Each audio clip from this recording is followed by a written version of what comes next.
Hey there, and welcome to Crime for Sleep. I know you're having trouble falling asleep, so let me keep you company with true crime stories from around the world. Before we dive in, I'm curious, where did you first hear this one? If you enjoy these stories, don't forget to like, comment, and subscribe. Now get comfortable, and let's get into tonight's case. Story 1. Hash the Weight of Silence. I had been seated at the worn armchair, eyes fixed on the incongruent shutter that refused to align with its frame. The night air clawed its way through the narrow gap, carrying with it an unsettling chill. Shadows stretched languidly across the room, curled and uncurled with the shifting moonlight, yet never seemed to settle. My breath matched the rhythm of the ticking clock, a steadfast companion in the otherwise erratic space. Yet something gnawed at the periphery of my awareness, an uneven cadence in the quiet, so subtle it might have been imagined. The clock continued its steady march, but a sudden pause in the familiar tick jolted the silence. It was in that pause that I realized the draft wasn't alone. The manila folder lay spread across my lap, its contents threatening to spill onto the hardwood floor with each unconscious shift of my weight. Crime scene photographs stared back at me, their glossy surfaces reflecting the amber glow of the table lamp. I had requested these files weeks ago, driven by a compulsion I couldn't quite name. The case had been officially closed, marked as solved in the department records, yet something about it refused to let me rest. She had been found in her kitchen, the detective's report stated, slumped over the breakfast table with a cup of coffee still warm beside her. Natural causes, the coroner had concluded, heart failure.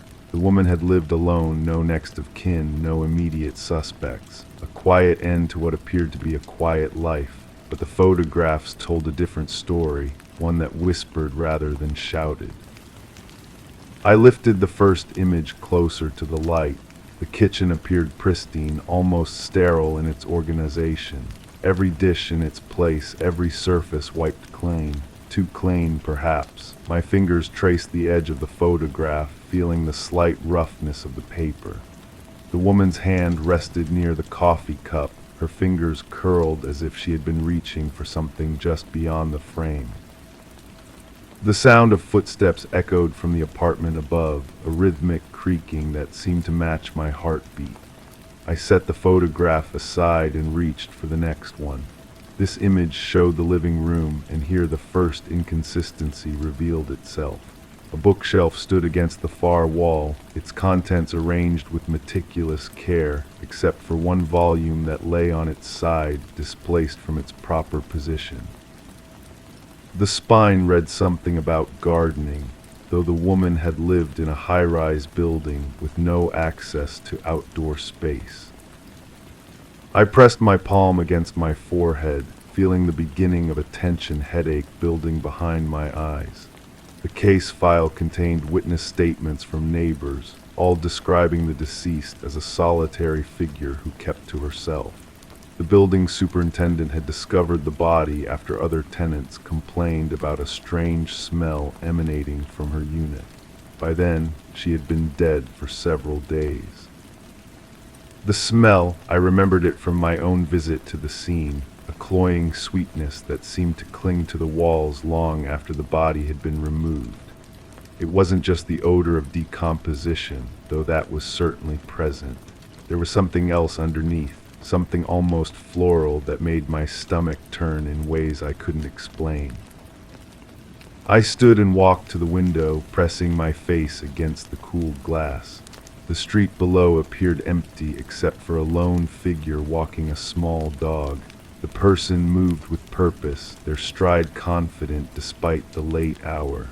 I watched until they disappeared around the corner, then returned to my chair and the waiting photographs. The bathroom image came next, and here another detail caught my attention.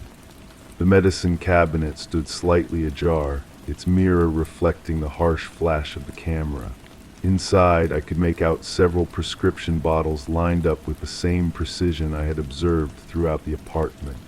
but one bottle appeared to be missing from the neat row, leaving a small gap like a missing tooth in an otherwise perfect smile. I reached for my notebook and began writing, documenting each observation as it occurred to me. The handwriting looked shaky in the lamplight, my usual neat script deteriorating into something almost illegible. The pen felt heavy in my fingers, as if the weight of what I was discovering was transferring itself through the ink onto the paper. A phone call to the coroner's office the next morning yielded little additional information. The toxicology report had been routine, the assistant explained in a bored voice. No unusual substances detected, no signs of foul play. The woman had simply suffered a massive cardiac event, likely brought on by her advanced age and underlying health conditions. When I pressed for details about those health conditions, the assistant grew evasive. Privacy regulations, she explained, prevented her from sharing specific medical information with anyone outside the immediate family. But there was no immediate family, I reminded her. The woman had died alone, with no one to claim her belongings or arrange for her burial. Surely under those circumstances, the information could be shared with a concerned investigator. The assistant's voice grew colder. The case was closed, she said. There was nothing more to discuss. I hung up the phone with a growing sense of unease. In my experience, people became defensive when they had something to hide, and the assistant's reluctance to share information felt like more than simple bureaucratic protocol. I made a note to visit the coroner's office in person, though I suspected such a visit would prove equally fruitless. The building superintendent proved more forthcoming when I knocked on his door that afternoon. He was a thin man with nervous eyes who invited me into his cluttered office with obvious reluctance. The space smelled of cigarette smoke and instant coffee, and papers covered every available surface in seemingly random piles. He remembered the deceased woman well, he said, though their interactions had been limited. She paid her rent promptly each month, never complained about noise or maintenance issues, and rarely spoke to other tenants. A model resident in many ways, except for one peculiarity that had struck him as odd. She had requested multiple locks for her apartment door, he explained, far more than the building's security policy required. Heavy deadbolts, chain locks, even a police bar that could be wedged against the door from the inside. When he had questioned the necessity of such extensive security measures, she had become agitated and insisted that she felt unsafe in the building. This struck me as significant. The building was located in a relatively safe neighborhood with low crime rates and good lighting. The woman had lived there for over a decade without incident. What had changed to make her suddenly feel threatened? The superintendent couldn't say. She had made the request shortly before her death, but had offered no explanation for her newfound paranoia. I asked to see the apartment, and after some hesitation, he agreed to let me inside. The space had been cleaned and prepared for a new tenant, he warned, so it might look different from my previous visit. Still, I felt compelled to walk through those rooms once more, to see if the physical space might reveal secrets that the photographs had missed. The apartment felt smaller than I remembered, its rooms compressed by an oppressive silence that seemed to muffle even my footsteps. The kitchen had been scrubbed clean, all traces of that morning's tragedy erased by industrial cleaning products. Yet as I stood where the woman had been found, I caught a faint whiff of that same floral scent I had noticed before. It was so subtle that I might have imagined it, but it made my skin crawl nonetheless. The living room bookshelf now stood empty, its contents presumably donated or discarded. I ran my fingers along the shelves, feeling for any hidden compartments or concealed objects. The wood felt smooth and unremarkable under my touch, offering no clues about its former occupant's secrets. But in the bedroom, I discovered something the cleaning crew had missed. Wedged between the mattress and box spring, almost invisible unless you knew where to look, was a small piece of paper. I carefully extracted it and smoothed it flat against my palm. It appeared to be part of a letter, torn roughly from a larger sheet. The handwriting was different from what I had seen in the woman's personal effects, more angular and aggressive. The fragment contained only a few words, but they sent a chill down my spine. "You can't hide forever," followed by what looked like the beginning of a signature, though the paper had been torn before the name could be completed. I slipped the fragment into my pocket, though I knew it would likely be inadmissible as evidence given the circumstances of its discovery. The superintendent was waiting for me in the hallway when I emerged from the apartment. His nervous energy had intensified during my visit, and he kept glancing toward the stairwell as if expecting someone to appear. When I asked about the woman's visitors, his discomfort became even more pronounced. "She hadn't had visitors," he said quickly, "at least none that he had seen." But then he contradicted himself, admitting that someone had been asking about her in the weeks before her death. A man, middle-aged, well-dressed.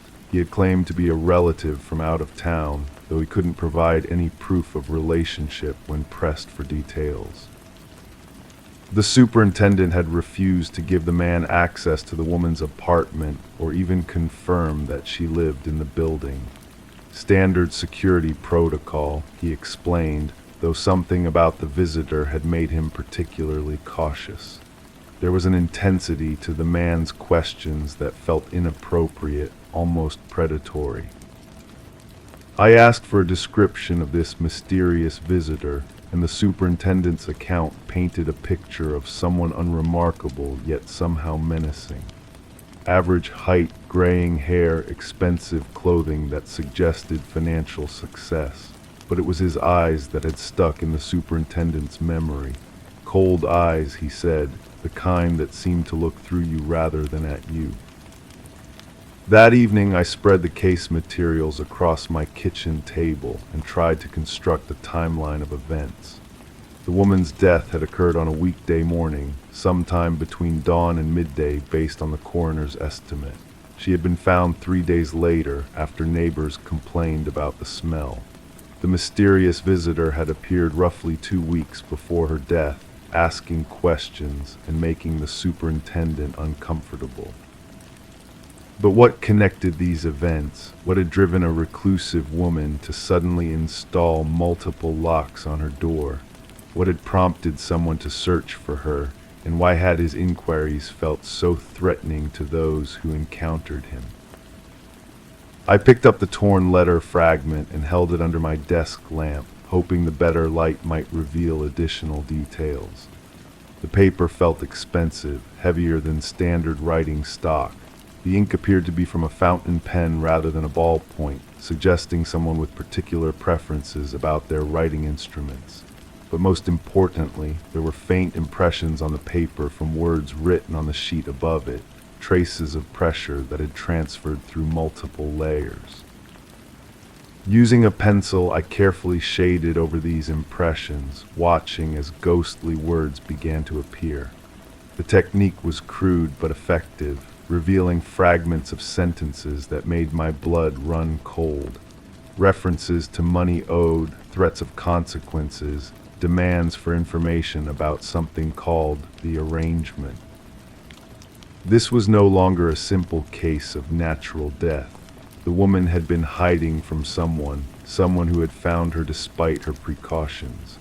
Whether that discovery had directly caused her death remained unclear, but the timing felt too coincidental to ignore. I spent the next several days researching the woman's background, using public records and online databases to piece together her history. What I discovered was a life marked by frequent relocations and name changes, suggesting someone who had been running for years before finally settling in her final apartment. Her most recent identity had lasted the longest, nearly 15 years of stability in the same building under the same name. But before that, I found traces of at least 3 other identities, each lasting only a few years before being abandoned. The pattern suggested witness protection or something similar, though official channels denied any knowledge of such arrangements. The breakthrough came when I located a former coworker from one of the woman's earlier jobs. She had worked as a bookkeeper for a small accounting firm, the coworker explained during our phone conversation. Quiet, competent, but always seemed nervous about something. She had left suddenly one day, claiming a family emergency, and had never returned to collect her final paycheck. But the coworker remembered something else, a detail that had seemed insignificant at the time but now took on new meaning. The woman had been receiving phone calls at work, calls that clearly upset her. She would take them in private, speaking in hushed tones, and would often appear shaken afterward. When asked about the calls, she had claimed they were from a persistent bill collector, but her distress seemed disproportionate to such a mundane explanation. The calls had intensified in the weeks before her departure, sometimes coming multiple times per day. The woman had begun looking over her shoulder constantly, jumping at unexpected sounds, and had started varying her route to and from work. Classic signs of someone living in fear, though she had never shared the source of that fear with her colleagues. I began to suspect that the woman's death was connected to whatever had driven her into hiding years earlier. Someone had been hunting her, following the trail of her various identities until they finally tracked her to her last refuge. The question was whether they had simply frightened her to death or had taken more direct action. The coroner's reluctance to share information began to make more sense in this context. If the woman had indeed been in some form of protective custody or witness protection, her death would have triggered protocols designed to prevent exactly the kind of investigation I was conducting. Official channels would close ranks, evidence would be sealed, and inconvenient questions would be deflected. But I couldn't let it go. The image of that lonely woman, dying in terror in her carefully secured apartment, haunted my dreams. She deserved justice, or at least the truth about what had happened to her, even if that truth could never be officially acknowledged. I returned to the building one final time, hoping to interview other tenants who might have noticed something unusual in the days before the woman's death. Most were reluctant to speak with me, citing privacy concerns or simple disinterest in their neighbor's fate. But one elderly resident, a woman who lived directly below the deceased, agreed to share what she had observed. She had noticed increased activity in the apartment above hers during those final weeks, she explained. Footsteps at unusual hours, furniture being moved around, what sounded like someone pacing back and forth across the floor. The sounds had been subtle enough that she hadn't considered complaining, but persistent enough to register in her consciousness. More significantly, she had heard voices on the night before the woman's body was discovered. 2 voices, she was certain, though she couldn't make out the words through the floor. One voice belonged to her upstairs neighbor, recognizable from previous brief encounters in the hallway, but the second voice was unfamiliar, deeper, and more aggressive in tone. The conversation had lasted for what felt like hours, growing more heated as it progressed. At one point, she had heard what sounded like furniture being knocked over, followed by a period of silence that had made her consider calling building security. But then the voices had resumed, quieter now, almost whispered. She had finally fallen asleep sometime during the early morning hours, lulled by the return of silence from above. When she had awakened later that day, the building had felt different somehow, though she couldn't articulate exactly how. It was only when the smell began to permeate the hallway that she realized something terrible had happened. This testimony shattered the official narrative of a woman dying alone from natural causes. Someone had been in that apartment during her final hours, someone who had engaged in a lengthy and apparently hostile conversation with her. Whether that person had been present when she died or had left before her heart finally gave out under the stress remained unclear. I documented everything in my notebook, knowing that my unofficial investigation would likely go nowhere through official channels. The case was closed, the body buried, the apartment rented to a new tenant who knew nothing of its recent tragedy. Justice, if it existed at all, would have to come through other means. But as I sat in my car outside the building, watching evening shadows creep across the windows, I realized that the truth itself might be enough. The woman had not died forgotten and alone. Someone knew what had happened to her. Someone cared enough to piece together the fragments of her final days. In a world where so many victims disappear without a trace, perhaps that small acknowledgement was its own form of justice. The manila folder now rests in my desk drawer, its contents a testament to a life cut short by forces beyond understanding. Sometimes I take it out and review the photographs, searching for details I might have missed, clues that could lead to definitive answers. But mostly I leave it undisturbed, a memorial to questions that may never be fully resolved. The truth, I have learned, is often more complex than justice systems are equipped to handle. Some cases resist neat conclusions, existing instead in a gray area where certainty becomes impossible and doubt flourishes like a persistent weed. The woman in the photographs exists there now, suspended between victim and mystery, her story told but never truly finished. And late at night, when the wind finds its way through gaps in my own windows, I sometimes wonder if I am the only one who remembers her final moments. Or if somewhere out there, another person sits in the darkness, carrying the weight of what they know about that morning in the kitchen, when a frightened woman's heart finally stopped beating, and her long flight from the past came to its inevitable end. The case remains officially closed, but the questions linger on Story 2. The morning air was chilled, a whisper of frost clinging to the grass as the sun stretched thin rays over the garden's edge. Birds began their tentative songs, yet one perched silently on the gate, its eyes fixed on the porch. The front steps were swept clean, but a single leaf glistened oddly, slick with something more than dew. Beyond the open door, the scent of cinnamon drifted from an empty kitchen, untouched breakfast plates set out for a day that seemed unwilling to begin.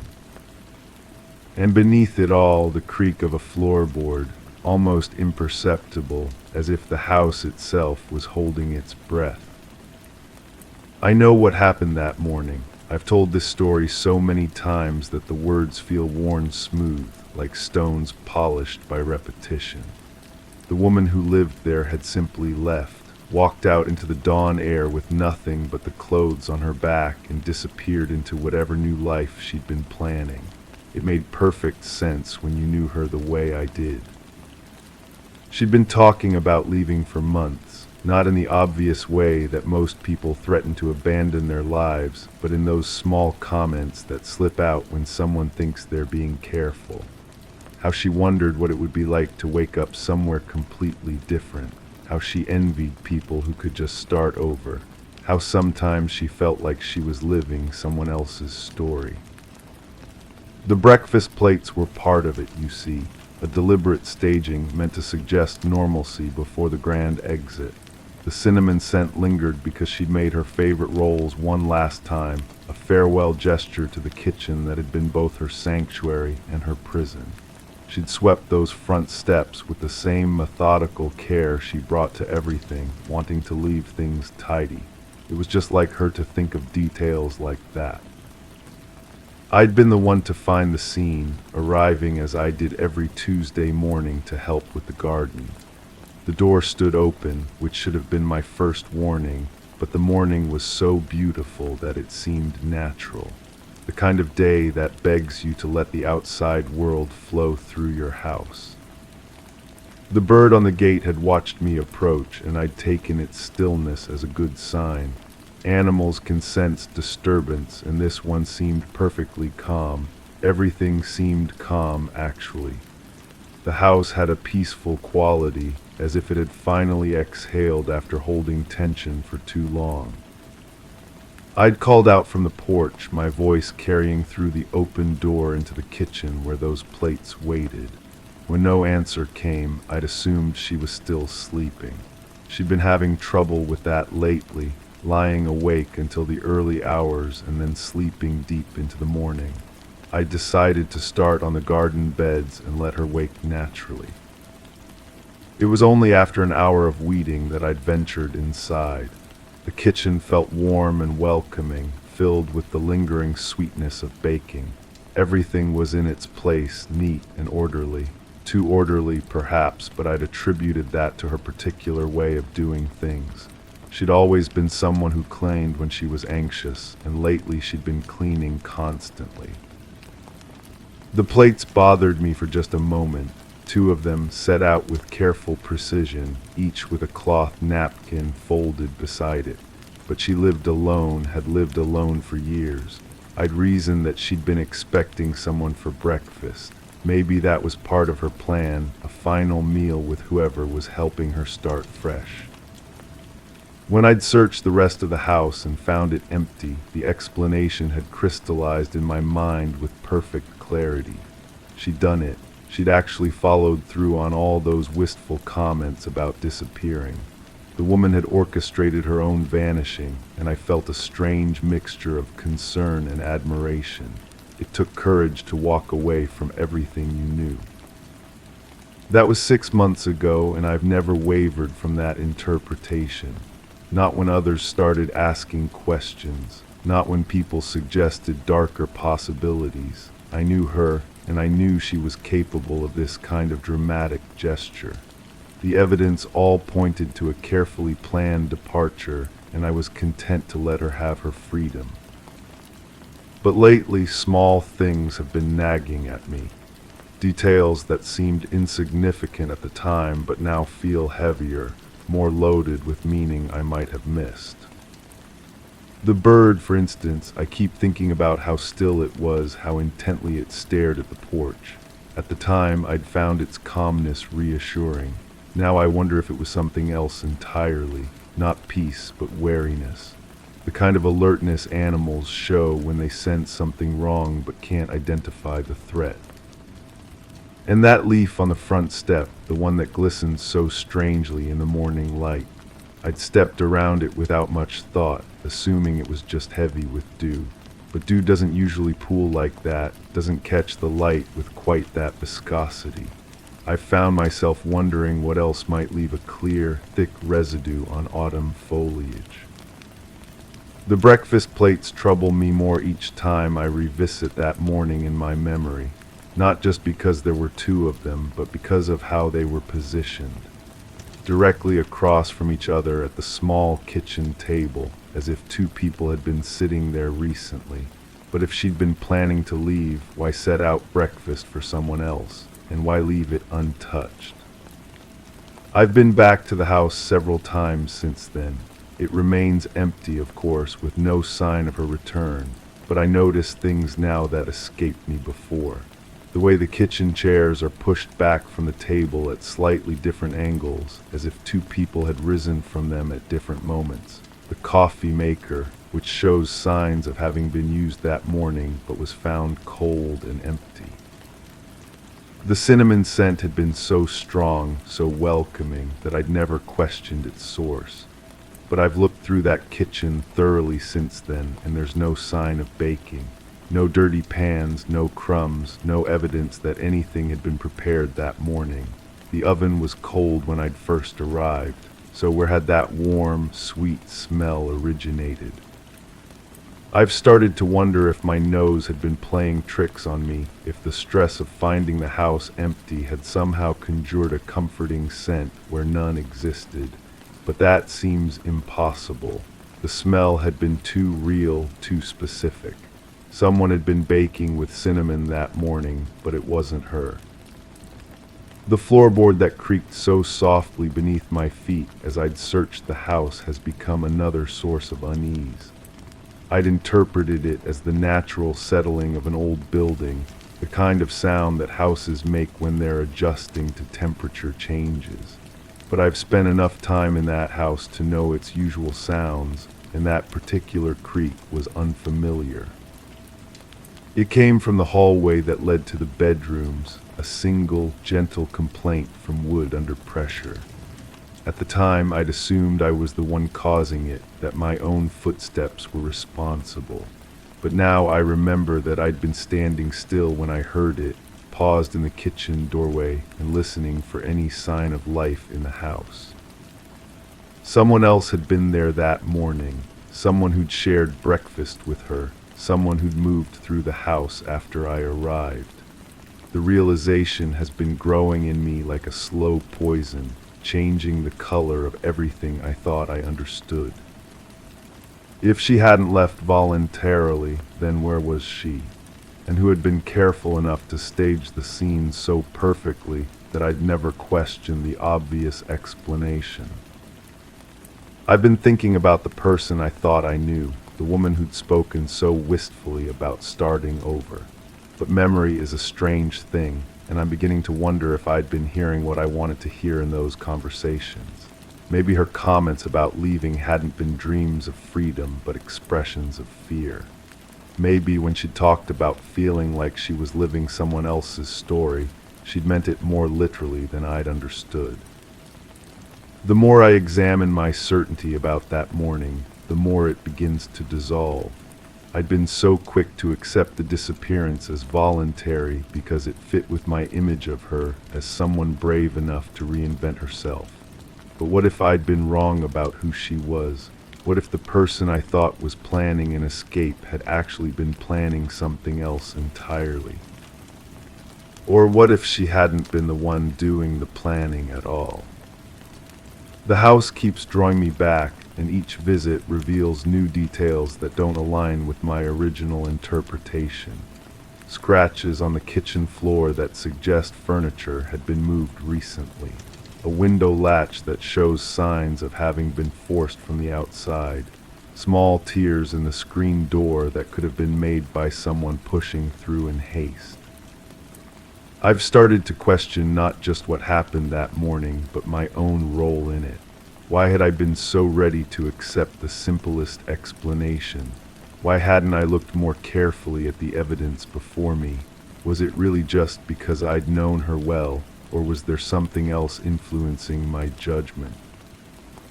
The timing of my arrival troubles me now. Every Tuesday morning, regular as clockwork, I'd come to help with the garden. Anyone who'd been watching the house would have known my schedule. Anyone who'd wanted to ensure the scene was discovered at just the right moment would have known exactly when to expect me. Had I been chosen as the person to find the empty house, had my predictable routine made me the perfect witness to what was supposed to look like a voluntary disappearance? And if that's true, then whoever orchestrated this knew me well enough to predict my reaction.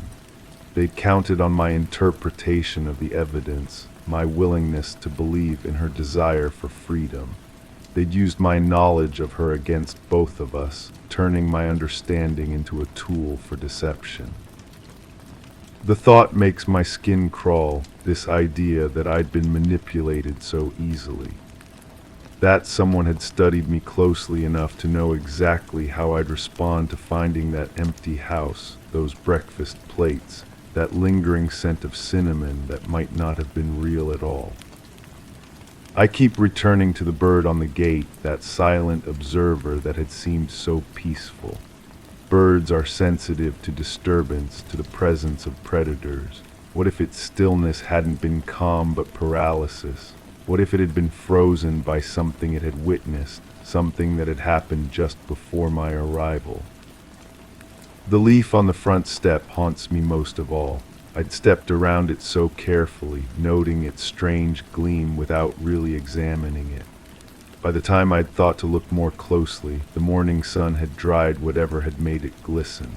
But I remember the way the light caught in that clear substance, how it seemed thicker than water, more viscous than dew. I've researched what kinds of fluids might leave that sort of residue. The possibilities are limited, and none of them support the theory of a voluntary disappearance. Some are innocent enough: spilled cleaning products, plant sap, even certain types of food preparation. But others suggest something far more sinister. The certainty I'd felt that first morning has crumbled completely, replaced by a growing conviction that I'd witnessed the aftermath of something terrible. But the evidence is gone now, cleaned away by time and weather and my own failure to recognize its significance when it mattered. I've become someone I don't recognize, suspicious of every interaction, questioning every memory. The woman I thought I'd known so well has become a stranger in retrospect, and I can no longer trust my own judgment about who she really was or what she might have been involved in.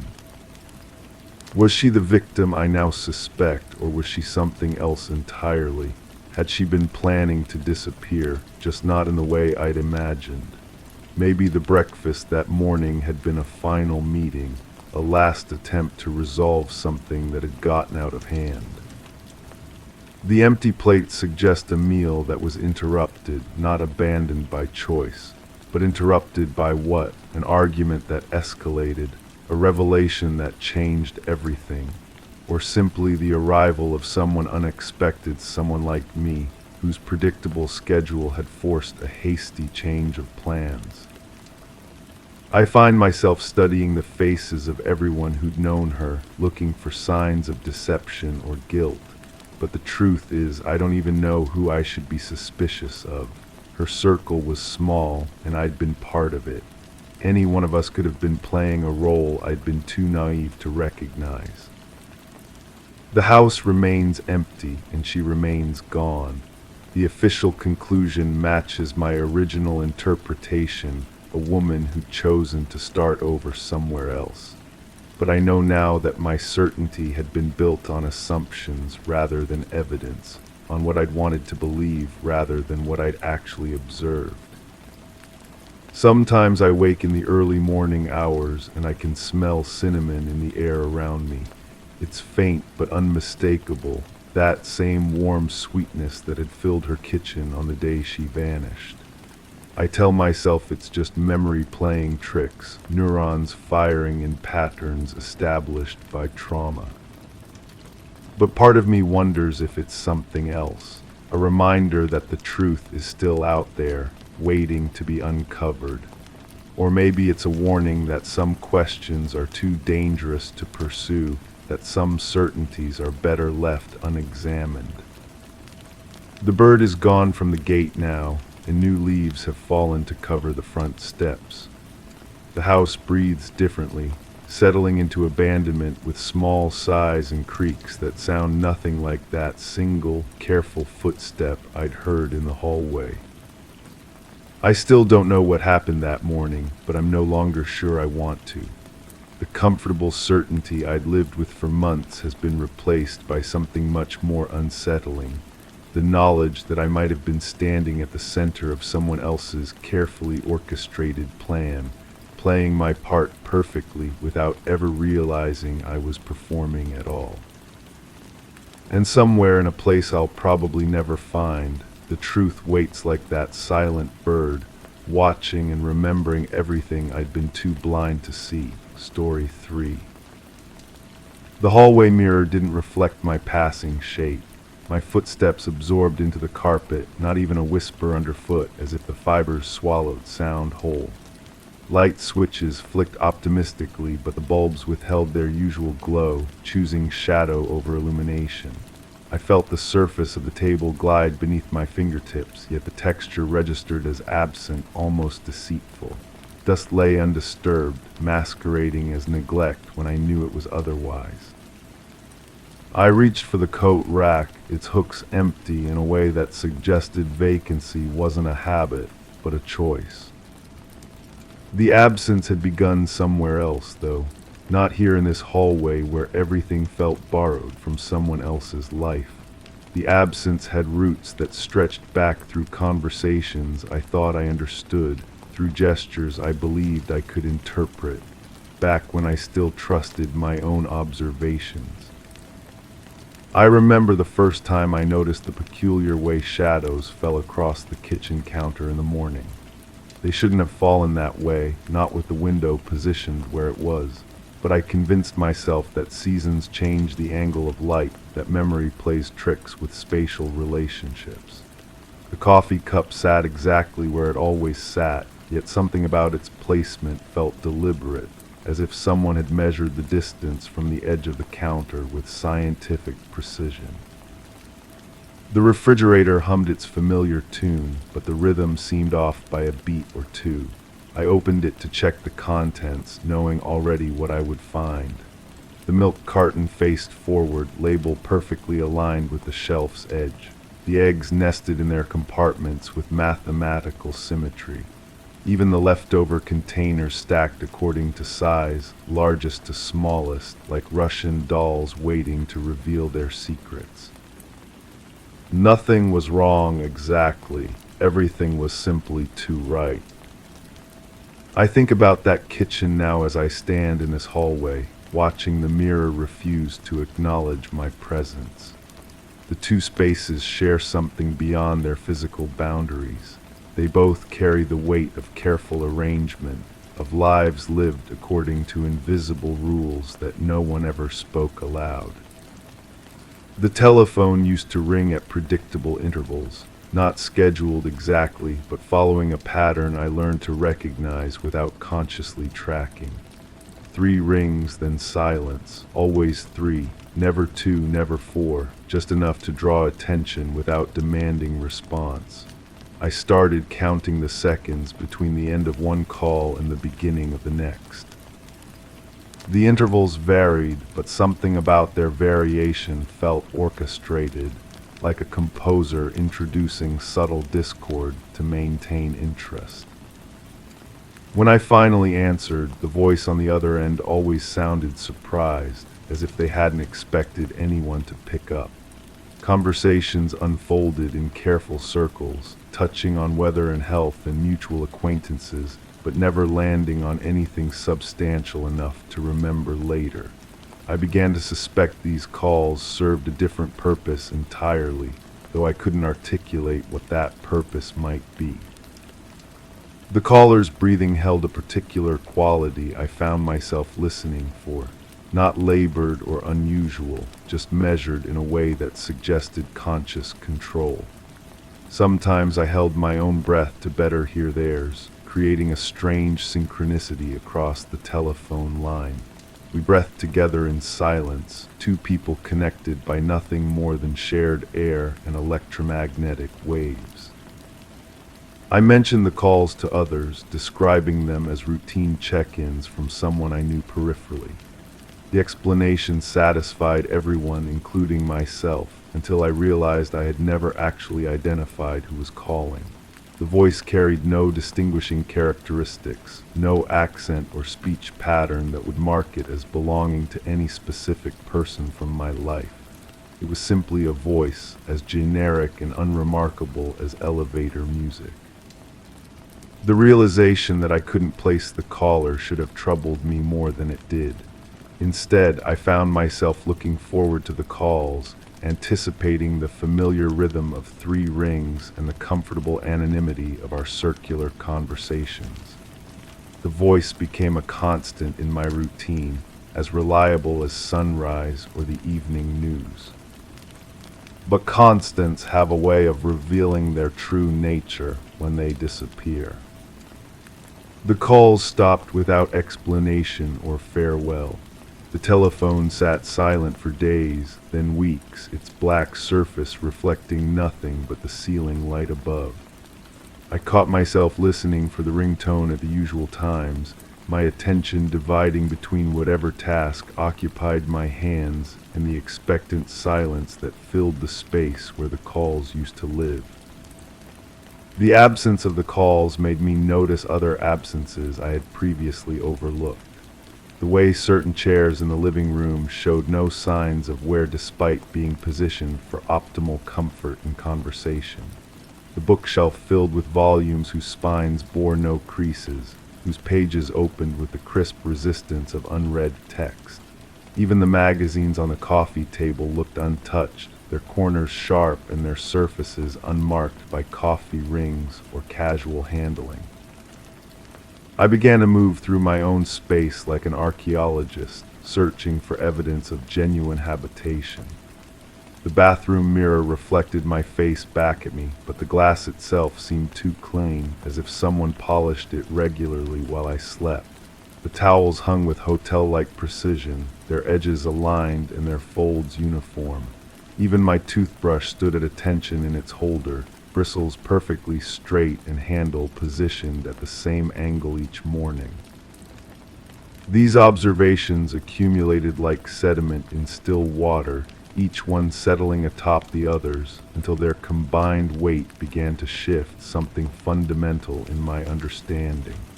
I wasn't discovering evidence of someone else's presence in my space. I was discovering evidence of my own absence from it. The realization arrived gradually, then all at once, like stepping into a room and recognizing that the furniture had been rearranged while maintaining the illusion of familiarity. Everything remained in its proper place, but the relationships between objects had subtly shifted, creating new patterns of shadow and light, new pathways for movement, new hierarchies of importance and neglect. I started paying closer attention to my own movements, tracking the way I navigated familiar spaces and handled everyday objects. My hands seemed to know exactly where everything belonged, but the knowledge felt borrowed rather than earned through repetition. I reached for light switches without looking, opened cabinets without hesitation, navigated obstacles in darkness with the confidence of someone who had mapped every inch of the territory. Yet I couldn't remember learning the layout of these rooms. The knowledge existed in my muscles and reflexes, but my conscious mind held no record of its acquisition. I moved through my environment like a sleepwalker following a script written by someone else, performing actions that felt both natural and alien. The photographs scattered throughout the house told a story I recognized but couldn't quite claim as my own. Faces smiled back at me from frames positioned on tables and shelves, their expressions frozen in moments of apparent joy and connection. I appeared in many of these images, standing beside people whose names floated just beyond my ability to recall, participating in events that felt more like scenes from a movie I had watched rather than experiences I had lived. One photograph in particular drew my attention repeatedly. It showed me standing in what appeared to be this very hallway, one hand resting on the table where I now traced patterns in the dust. The mirror behind my photographed self reflected my image clearly, creating a visual echo that stretched into the frame's background. My expression in the photograph looked peaceful, content, as if I belonged exactly where I stood. But the person in the photograph wore clothes I didn't recognize, and the hallway itself contained details that didn't match my current surroundings. A plant stood in the corner where now only empty space remained. The light fixture above cast a warmer glow than the one that currently refused to illuminate. Even the dust patterns on the table followed different configurations, as if time had rearranged the particles according to its own mysterious logic. I studied the photograph for clues about when it might have been taken, searching for temporal markers that might anchor it to a specific moment in my memory. But photographs lie as easily as they reveal truth. and this one offered no reliable testimony about the past it claimed to document. It existed as evidence of something that may or may not have happened, in a place that may or may not be the same as where I now stood. The ambiguity began to infect other aspects of my daily experience. Conversations with neighbors took on a theatrical quality, as if we were all reading from scripts designed to simulate normalcy rather than express genuine thoughts or feelings. People asked how I was doing with the kind of careful concern usually reserved for someone recovering from illness or loss, but I couldn't identify what condition might warrant such attention. Their eyes held a particular expression when they looked at me, a mixture of sympathy and uncertainty that suggested they knew something I didn't, or perhaps they suspected I knew something they couldn't bring themselves to ask about directly. Our interactions followed predictable patterns, touching on safe topics while carefully avoiding whatever subject lurked beneath the surface of our mutual politeness. I started keeping a journal, thinking that writing might help clarify the confusion that seemed to permeate my thoughts, but the words that appeared on the page felt as foreign as everything else in my experience. My handwriting looked familiar yet somehow wrong, as if I were copying someone else's penmanship rather than expressing my own thoughts through written language. The sentences formed themselves according to grammatical rules I remembered learning, but the voice that spoke through them belonged to a stranger. Reading back through the journal entries revealed patterns I hadn't noticed while writing them. Certain phrases repeated across different days, as if my subconscious mind were stuck in verbal loops that my conscious awareness couldn't detect. References to people and events appeared without context or explanation, as if I expected my future self to understand allusions that my present self found meaningless. Most disturbing were the entries that described activities I had no memory of performing. Visits to places I couldn't recall, conversations with people whose names meant nothing to me, emotional responses to situations that existed only in the written record of my supposedly lived experience. The journal suggested a life far richer and more complex than the one I seemed to be inhabiting, or perhaps it documented a completely different person's existence that had somehow become confused with my own. The boundary between memory and imagination began to blur beyond recognition. I found myself uncertain whether the events I remembered had actually occurred, or were simply stories I had constructed to fill the gaps where authentic experience should have resided. The telephone calls, the perfectly arranged household objects, even the conversations with concerned neighbors, all of it might have been elaborate fiction designed to create the illusion of a coherent narrative where none actually existed. But fiction requires an author, and I couldn't identify who might be writing the story of my life if not myself. The alternative that I was unconsciously constructing an elaborate delusion while simultaneously living within it seemed too complex to maintain without some part of my mind retaining awareness of the deception. Yet here I stood in a hallway where mirrors refused to reflect my image, surrounded by evidence of a life I couldn't quite recognize as my own. The dust on the table had shifted since I first noticed it, forming new patterns that suggested recent disturbance despite the apparent absence of anyone who might have caused such changes. I traced my finger through the fine particles, creating deliberate marks that I could later use to test whether my presence in this space left any lasting evidence. The dust parted easily beneath my touch, revealing the wood grain beneath like an archaeologist uncovering ancient inscriptions. But when I returned to check my markings, I found only smooth, undisturbed surfaces that showed no trace of my previous interaction. Either the dust had somehow redistributed itself according to natural forces I didn't understand, or my touch carried no more substance than my reflection in the unresponsive mirror. Both possibilities suggested a disconnection between my sense of existing in this space and the space's willingness to acknowledge that existence. I began to suspect that the hallway itself might be the key to understanding my predicament. It served as a threshold between other rooms, a transitional space that belonged fully to none of the areas it connected. Perhaps my entire experience had become similarly transitional, caught between states of being that prevented me from settling comfortably into any single version of reality. The coat rack's empty hooks seemed to mock the very concept of departure and return. Coats implied weather to be weathered, destinations to be reached, a life lived in motion between indoor and outdoor spaces. But the hooks held only air and possibility, suggesting that movement itself might be another illusion in an environment where even basic physical laws operated according to uncertain principles. I reached for the hooks again, half expecting my hand to pass through them like everything else in this space seemed to resist my touch.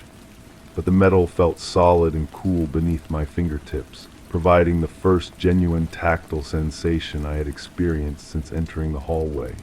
The contrast was so sharp that I gripped the hook tightly, using it as an anchor to remind myself that some aspects of physical reality remained constant despite the strangeness that surrounded them. Yet even this small victory felt ambiguous. If I could touch the coat rack but not disturb the dust on the table, what did that suggest about the nature of my interaction with this environment? Perhaps only certain objects remained accessible to me, while others existed in a state that rendered them immune to my influence. Or perhaps my ability to affect my surroundings varied according to rules I hadn't yet learned to recognize. The questions multiplied faster than answers, creating a recursive loop of speculation that led nowhere but back to itself. Each potential explanation generated new uncertainties, and every attempt to establish solid ground for understanding revealed fresh evidence of the fundamental instability that seemed to characterize my situation. I found myself returning again and again to the image of the telephone, sitting silent in its designated space, waiting for calls that would never come. The absence of those calls had marked the beginning of my awareness that something fundamental had shifted in my experience of daily life. But perhaps the calls themselves had been symptoms of a displacement that began much earlier, in circumstances I could no longer access through memory or reasoning. The voice on the telephone had never identified itself, never provided context for the conversations we shared, never acknowledged the strangeness of our regular yet meaningless exchanges. It simply existed as a presence that filled a particular space in my routine, like background music that becomes noticeable only when it stops playing. Now that the voice was gone, I realized I had never questioned its origin or purpose, accepting it as naturally as I accepted sunrise or hunger or the need for sleep. But acceptance without understanding creates its own form of blindness. I had moved through my days responding to cues and following patterns without examining the framework that gave them meaning. The telephone calls, the perfectly arranged household objects, the conversations with neighbors who seemed to know something I didn't, all of it had formed a kind of choreography that I performed without recognizing my role as dancer rather than audience. Standing in this hallway where mirrors refused to reflect and light switches failed to illuminate, I finally understood that the performance was ending. The stage was being struck, the props removed, the other actors departing for different productions. Only I remained, still trying to follow a script that no one was reading anymore, still moving through blocking that no longer corresponded to the actual set. The hallway mirror didn't reflect my passing shape, but perhaps that was because there was nothing left to reflect. The absence I had been observing in my environment might have been a mirror of my own gradual disappearance from the life I thought I was living. Each perfectly arranged object, each unanswered telephone call, each concerned glance from neighbors had been evidence of my increasing disconnection from the world that continued to function around me while I faded into irrelevance. I reached for the coat rack one more time, feeling the solid metal beneath my fingertips, knowing that this small anchor to physical reality might be the last proof I would have of my own existence. The hooks remained empty, but their emptiness no longer felt like neglect or choice. It felt like completion, like the natural state of things that had been temporarily disguised by the illusion of occupation and use. The dust on the table caught what little light filtered through the uncooperative fixtures, each particle suspended in air that moved according to currents I couldn't feel. I watched the slow dance of matter settling into new configurations, understanding finally that I was witnessing not disturbance but restoration, not change but return to an original state that had been waiting patiently for my temporary presence to fade. My footsteps absorbed into the carpet as I moved toward the mirror one final time, the fibers swallowing sound whole just as they had from the beginning. The reflection I sought was never going to appear, because the person looking for it had already begun to dissolve into the same kind of absence that characterized everything else in this carefully arranged space. The light switches would continue to flick optimistically, the dust would continue its patient redistribution, and the empty coat hooks would wait for garments that belonged to someone else's story entirely, story 4. The matchbox slipped from my fingers as I closed the drawer. A faint sulfur lingered, mixing with the musty air like a whisper in the dark. My skin prickled, the room felt unreasonably warm, though the radiator remained silent. As I turned to leave, the shadow of the curtain moved without a breeze, altering the room's shape. Instinctively, I knew the air carried a secret, one that hadn't shifted until now. The smell takes me back, always the smell first, then the memory fragments that refuse to align properly. I remember her hands, pale against the dark wood of the counter. Or was it a table? The details blur, reshape themselves each time I try to hold them steady. She worked at the diner on the corner, third shift. Her uniform always carried that particular blend of grease and disinfectant, but underneath it, something else.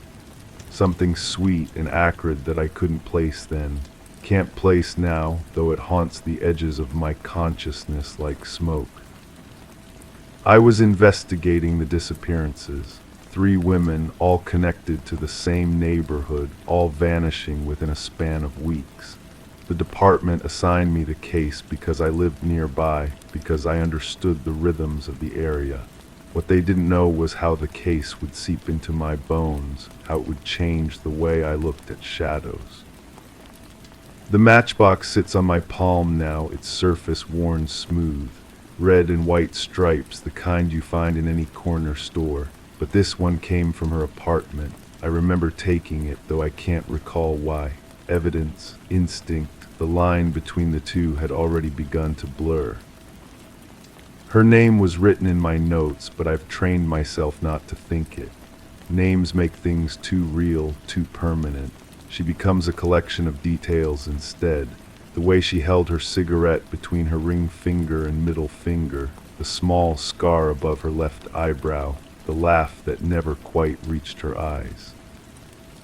The first time I saw her, she was wiping down tables in the empty diner. The fluorescent lights hummed overhead, casting everything in that particular shade of institutional green. I ordered coffee I didn't want and watched her move through the space like she was performing a ritual. Every motion deliberate, practiced, almost hypnotic. "You're the detective," she said without looking up, not a question. "How did you know?" "The way you sit, like you're watching for something to happen." I remember thinking she was right. I was always watching, always waiting. But watching for what? The moment when ordinary life would crack open and reveal its hidden mechanisms. The instant when someone would slip and show their true face. The coffee tasted like burnt metal. I drank it anyway, studying her reflection in the window behind the counter. She moved with the efficiency of someone accustomed to being observed, but there was something else. A carefulness that suggested she knew exactly what kind of attention she drew. My notes from that period are scattered, incomplete. Fragments of conversations, license plate numbers, sketches of street corners. I wrote everything down, convinced that the pattern would emerge if I just collected enough pieces. But patterns, I've learned, are often imposed rather than discovered. The second woman disappeared on a Tuesday. I remember because the diner was closed for health inspection, and I found myself driving past anyway, looking for her car in the parking lot. The absence felt significant, though I couldn't articulate why. Her apartment was above a laundromat. I climbed those stairs more times than my official reports would indicate. She always answered the door like she'd been expecting me, though I never called ahead. The space was sparse, almost monastic. A bed, a small table, a window that looked out onto the alley behind the building. "You think I know something," she said during one of those visits. We sat across from each other at the table, her hands wrapped around a mug of tea that had long since gone cold. "Do you? I think we all know things we don't realize we know." The statement lodged itself in my mind, returning at odd moments. In the shower, in the car, in the space between sleep and waking. I began to wonder what I knew that I didn't realize I knew. The matchbox contained 12 matches when I first took it. Now there are 7. I don't remember using any, but the count doesn't lie. Time has a way of consuming things without our awareness, leaving gaps we try to fill with logic. Her last shift at the diner was a Saturday. I know because I was there, sitting in the same booth I'd claimed as my own. She seemed different that night, more present somehow, like someone had adjusted the focus on a photograph. "I've been thinking about what you said," I told her when she brought my coffee, "about knowing things we don't realize."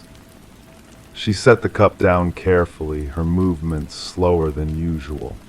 "And I think you're right, but I also think some things are meant to stay hidden." Her smile was sad, knowing, maybe, or maybe they're just waiting for the right moment to surface. The conversation replays in my head with subtle variations.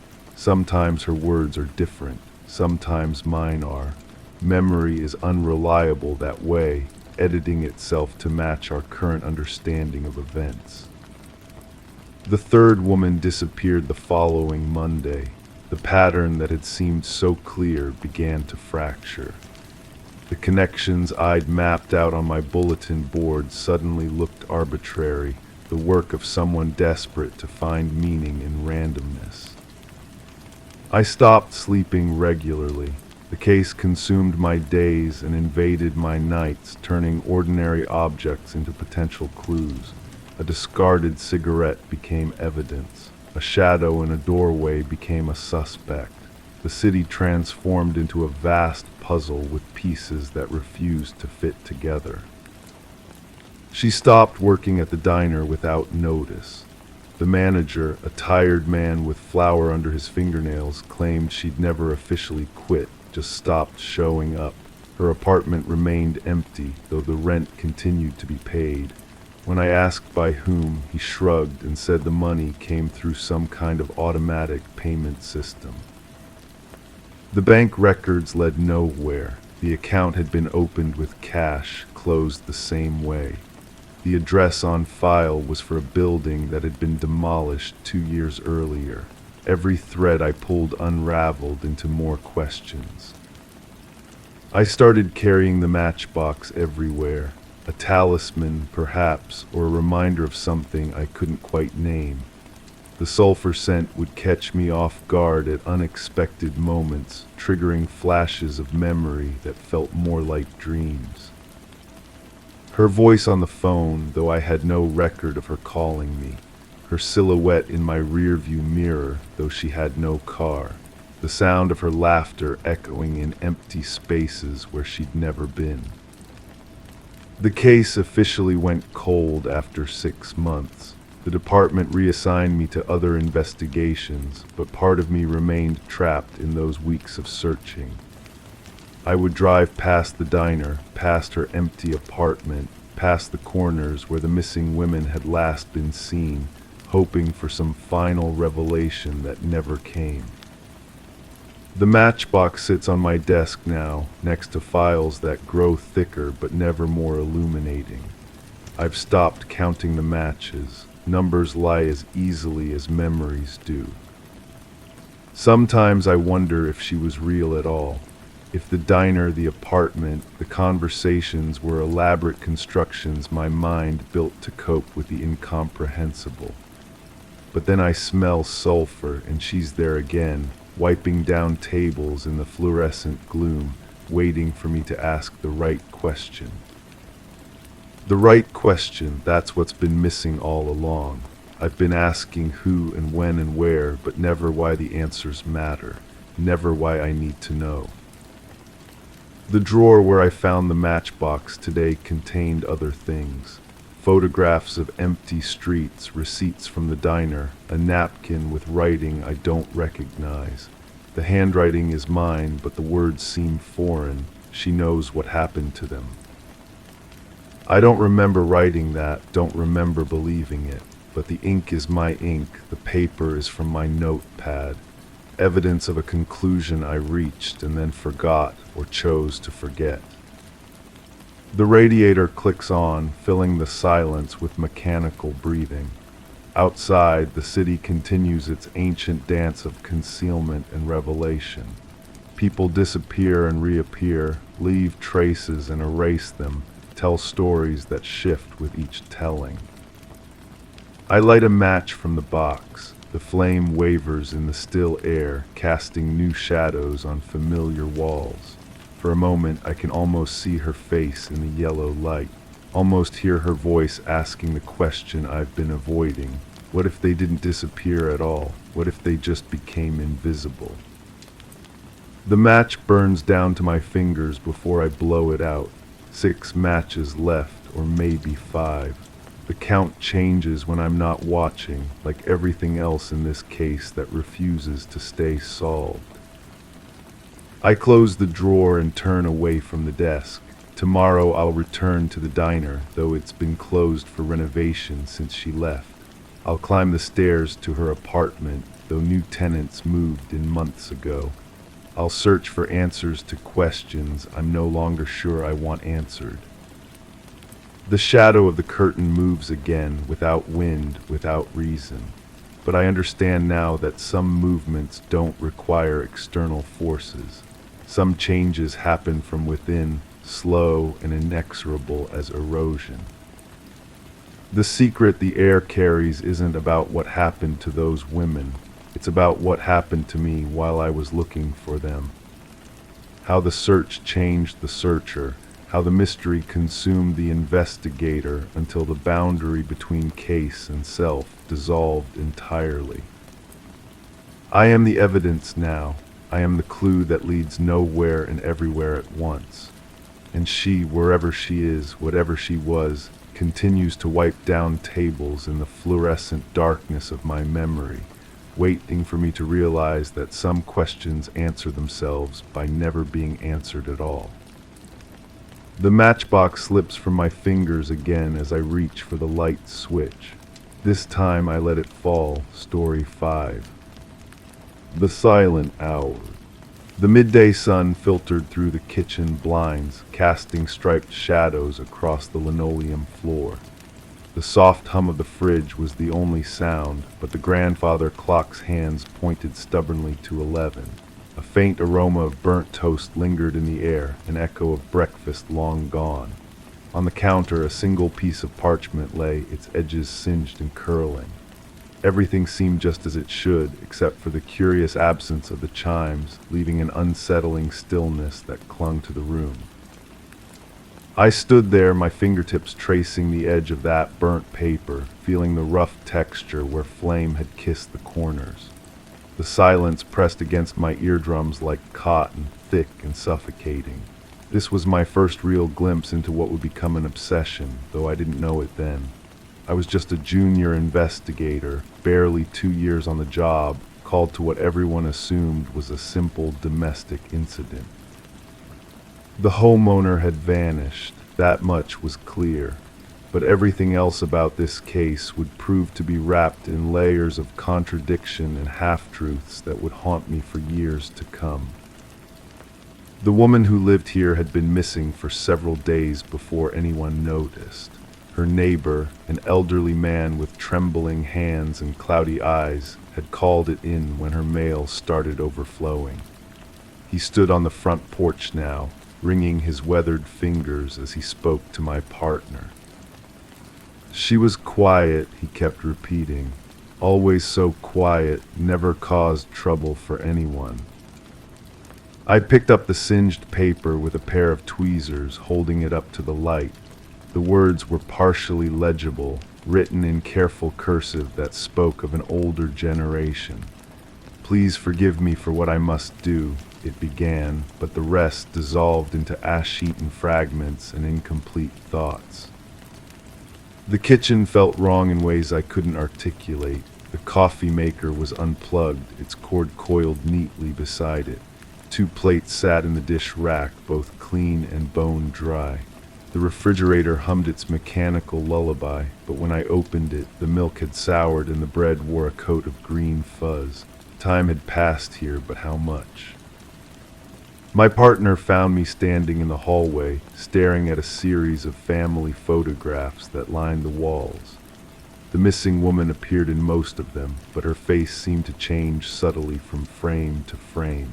In some, she smiled with genuine warmth. In others, her expression held something I couldn't quite name, a tightness around the eyes, a forced quality to her mouth.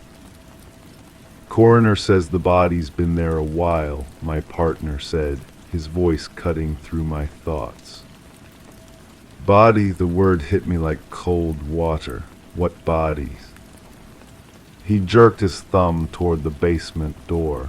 "Didn't you check downstairs yet?" The basement stairs creaked under our weight, each step announcing our descent into something darker than mere shadow. The air grew thick and sweet with a smell that made my stomach turn. At the bottom, a single bulb cast harsh light over concrete walls and a floor that had been scrubbed clean too clean. The body lay crumpled in the corner, wrapped in a blue tarp that had seen better days. Even through the plastic, I could see it was a man, tall and broad-shouldered. The medical examiner would later tell us he'd been there for weeks, maybe longer, but the woman had only been reported missing days ago. I knelt beside the wrapped form, my latex gloves squeaking as I pulled back a corner of the tarp. The face that stared back at me was bloated and discolored, but still recognizable from the photographs upstairs. This wasn't some stranger, this was family. The investigation that followed would consume me in ways I never expected. The missing woman became my ghost, a presence I felt in every room of that house as we processed the scene. Her name appeared on documents, in phone records, on prescription bottles lined up in the medicine cabinet like tiny soldiers. But the more I learned about her, the less real she seemed to become. Her neighbors described a woman who kept to herself, who smiled politely but never lingered for conversation. The postal worker remembered her as punctual, always collecting her mail at the same time each day. But when I pressed for details, their descriptions began to shift and blur. She was tall, then average height. Her hair was gray, then brown with silver streaks. She drove a sedan, or maybe it was a small truck. The bank records painted a picture of someone living modestly but comfortably. Regular deposits from a pension, careful withdrawals for groceries and utilities. Nothing unusual, nothing that suggested violence or desperation. Yet there was a body in her basement, and she had vanished like smoke. I spent hours in that kitchen, returning again and again to study the burnt note. The paper was expensive, the kind used for important correspondence. The handwriting belonged to someone with education and patience, each letter formed with deliberate care. But the content remained frustratingly incomplete. Please forgive me for what I must do, followed by fragments that might have been, he gave me no choice, or he gave me no chance. The fire had been selective in its destruction, leaving just enough to torment me with possibilities. The grandfather clock became my constant companion during those visits. Its hands remained frozen at 11, and despite the expertise of 2 different repair specialists, it refused to tick again. The mechanism was undamaged, they assured me. There was no reason it shouldn't work, yet it stood silent, marking a moment that felt increasingly significant. My partner grew impatient with my fixation on details. The case seemed straightforward to him. Woman kills man, disposes of body in basement, flees. The note was clearly a confession, even if incomplete. We should focus our energy on finding her, not on analyzing every teacup and doily in the house. But I couldn't shake the feeling that we were missing something crucial. The timeline bothered me. If she'd killed him weeks ago, why wait so long to run? Why leave a note at all? And why burn it, but not completely? The identity of the dead man proved as elusive as the woman's whereabouts. He carried no identification, and his fingerprints weren't in any database. Dental records led nowhere. Missing person reports from the surrounding area yielded no matches. He was a ghost in reverse, a body without a history, a presence without a past. The autopsy revealed blunt force trauma to the head, consistent with a fall or a strike from a heavy object. The medical examiner found defensive wounds on his hands and arms, suggesting he'd tried to protect himself. But the damage wasn't severe enough to explain his death immediately. He'd likely survived the initial attack, only to succumb hours or even days later. The thought of him dying slowly in that basement, perhaps calling out for help that never came, made my skin crawl. I began visiting the house at different times, hoping to catch some detail I'd missed. The neighbors grew accustomed to seeing my car parked outside. Some would wave from their windows or pause in their yard work to nod in my direction. Others would hurry inside, as if proximity to the investigation might somehow contaminate them. The elderly neighbor who'd first reported the missing woman became my most frequent source of information, though his contributions were often more confusing than helpful. His memory seemed to shift like sand, solid one moment and scattered the next. Sometimes he'd remember seeing the woman just days before she disappeared, working in her garden with dirt under her fingernails and sweat on her brow. Other times he'd insist he hadn't seen her in weeks, maybe months. She was different lately, he told me during one of our conversations. We sat on his front porch, watching the sun set behind the house across the street. Nervous, kept looking over her shoulder like someone was following her. When did you first notice this behavior? I asked, pen poised over my notebook.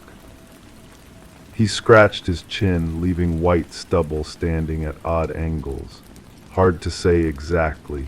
Time moves funny when you get to be my age. Could have been recent, could have been longer, but she was scared of something or someone.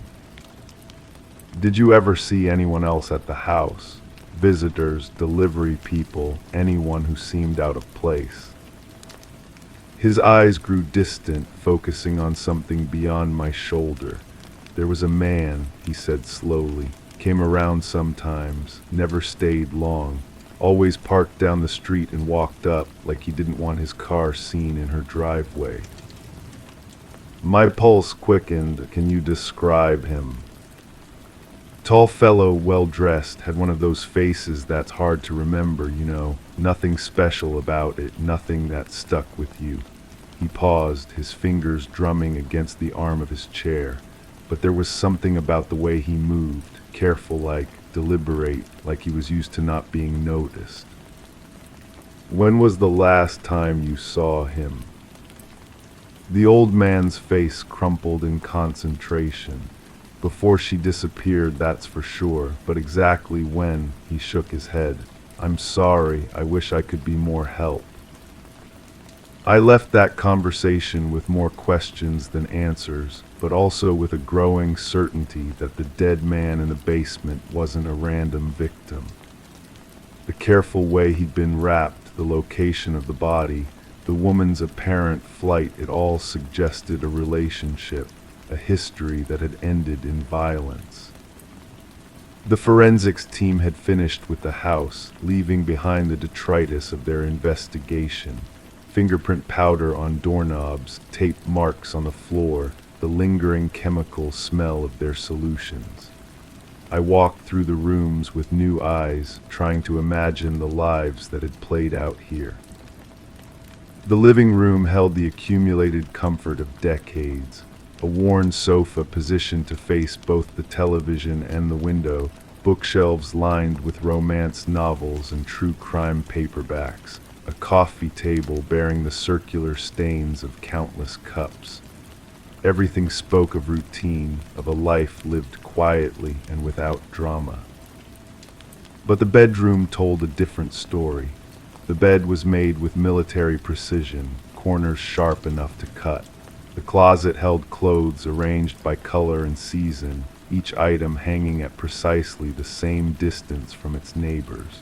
The dresser drawers revealed undergarments folded into perfect squares, socks paired and arranged in neat rows.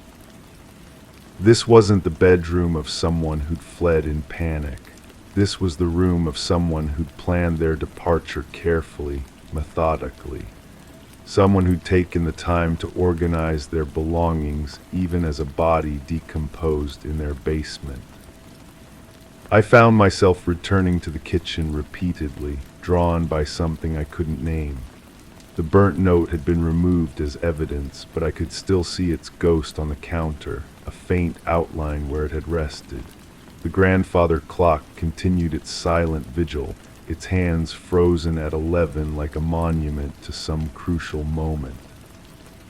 It was during one of these visits that I noticed the phone. It sat on a small table beside the kitchen window, an old rotary model that seemed almost quaint in its obsolescence. The receiver had been polished to a shine, and the number placard was filled out in the same careful handwriting I'd seen on the burnt note. I lifted the receiver and heard the familiar buzz of a dial tone. The phone was still connected, still functional. On impulse, I pressed the redial button and listened as the mechanism clicked and whirred, connecting me to the last number she'd called. The voice that answered was male, middle-aged, professionally pleasant. Legal offices, this is the answering service. How may I help you? I identified myself and explained that I was investigating a missing person case. The woman who lived at this address had called their number, and I needed to know when and why. I'm sorry, but I can't release that information without proper authorization, the voice replied. You'll need to contact our office during business hours and speak with one of the attorneys. I hung up feeling both frustrated and intrigued. Why had she called a law office? Was she seeking help, or had she been summoned? The timing could be crucial. If she'd made the call before the man's death, it might indicate premeditation. If after, it suggested she'd been seeking legal advice about her situation. The law office proved to be a small firm specializing in estate planning and family law. The senior partner, a woman with silver hair and sharp eyes, agreed to meet with me after I explained the circumstances. "I remember her," she said, settling into the chair behind her desk. "She came in about a month ago, seemed very nervous, kept looking at the door like she expected someone to walk through it." "What did she want?" "She was asking about restraining orders, how to get one, what kind of evidence she'd need, how long the process would take." The attorney's expression grew troubled. I got the impression she was in some kind of danger, but she wouldn't give me specifics. Said she needed to think about it and would call back. "Did she?" "Once, about a week later, but she hung up as soon as I answered. I tried calling back, but there was no answer." The pieces were starting to form a picture, though it remained frustratingly incomplete.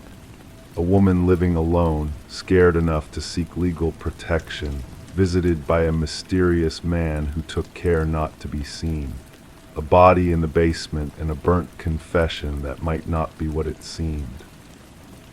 I drove back to the house as shadows lengthened across the yard. The elderly neighbor was watering his garden, the spray from his hose catching the last light of day like scattered diamonds. He waved when he saw me, and I walked over to continue our ongoing conversation. "I've been thinking about what you said," he told me before I could speak. "About that man who used to visit, I remembered something else." "What's that?" "The last time I saw him, he wasn't alone. There was another fellow with him, younger and bigger. They didn't stay long, maybe 10 or 15 minutes, but when they left, they were carrying something." My notebook appeared in my hands as if by magic. "Can you describe what they were carrying?" "Hard to say exactly. It was wrapped in a blanket or tarp, something dark, heavy though, took both of them to manage it." He paused, his face growing pale as the implications hit him. "You don't think that was when they brought the body in, do you?" "When was this?" "That's the thing that's been bothering me. It was recent, maybe just a few days before she disappeared. But the body you found had been there much longer, right? So what were they bringing in?" The question haunted me as I returned to my car. If the dead man had been in the basement for weeks, what had the two visitors been carrying? And where was the woman during all of this? I spent the evening reviewing the case files, spreading photographs and documents across my kitchen table like pieces of a puzzle. The dead man stared up at me from crime scene photos, his identity as mysterious in death as it had apparently been in life. The woman smiled from driver's license photos and family snapshots, her face familiar yet somehow unknowable. The phone rang just as I was preparing for bed. The voice on the other end was female, elderly, and trembling with fear. "Are you the detective working on the case, the missing woman?" "Yes, I am. Who is this?" "I can't give my name, but I knew her. I know what happened." My pen was already moving across the paper. "I'm listening." "She didn't kill him. She couldn't have. She was already dead when he died." The line went silent except for the sound of labored breathing. "What do you mean?" I asked. "How do you know this?"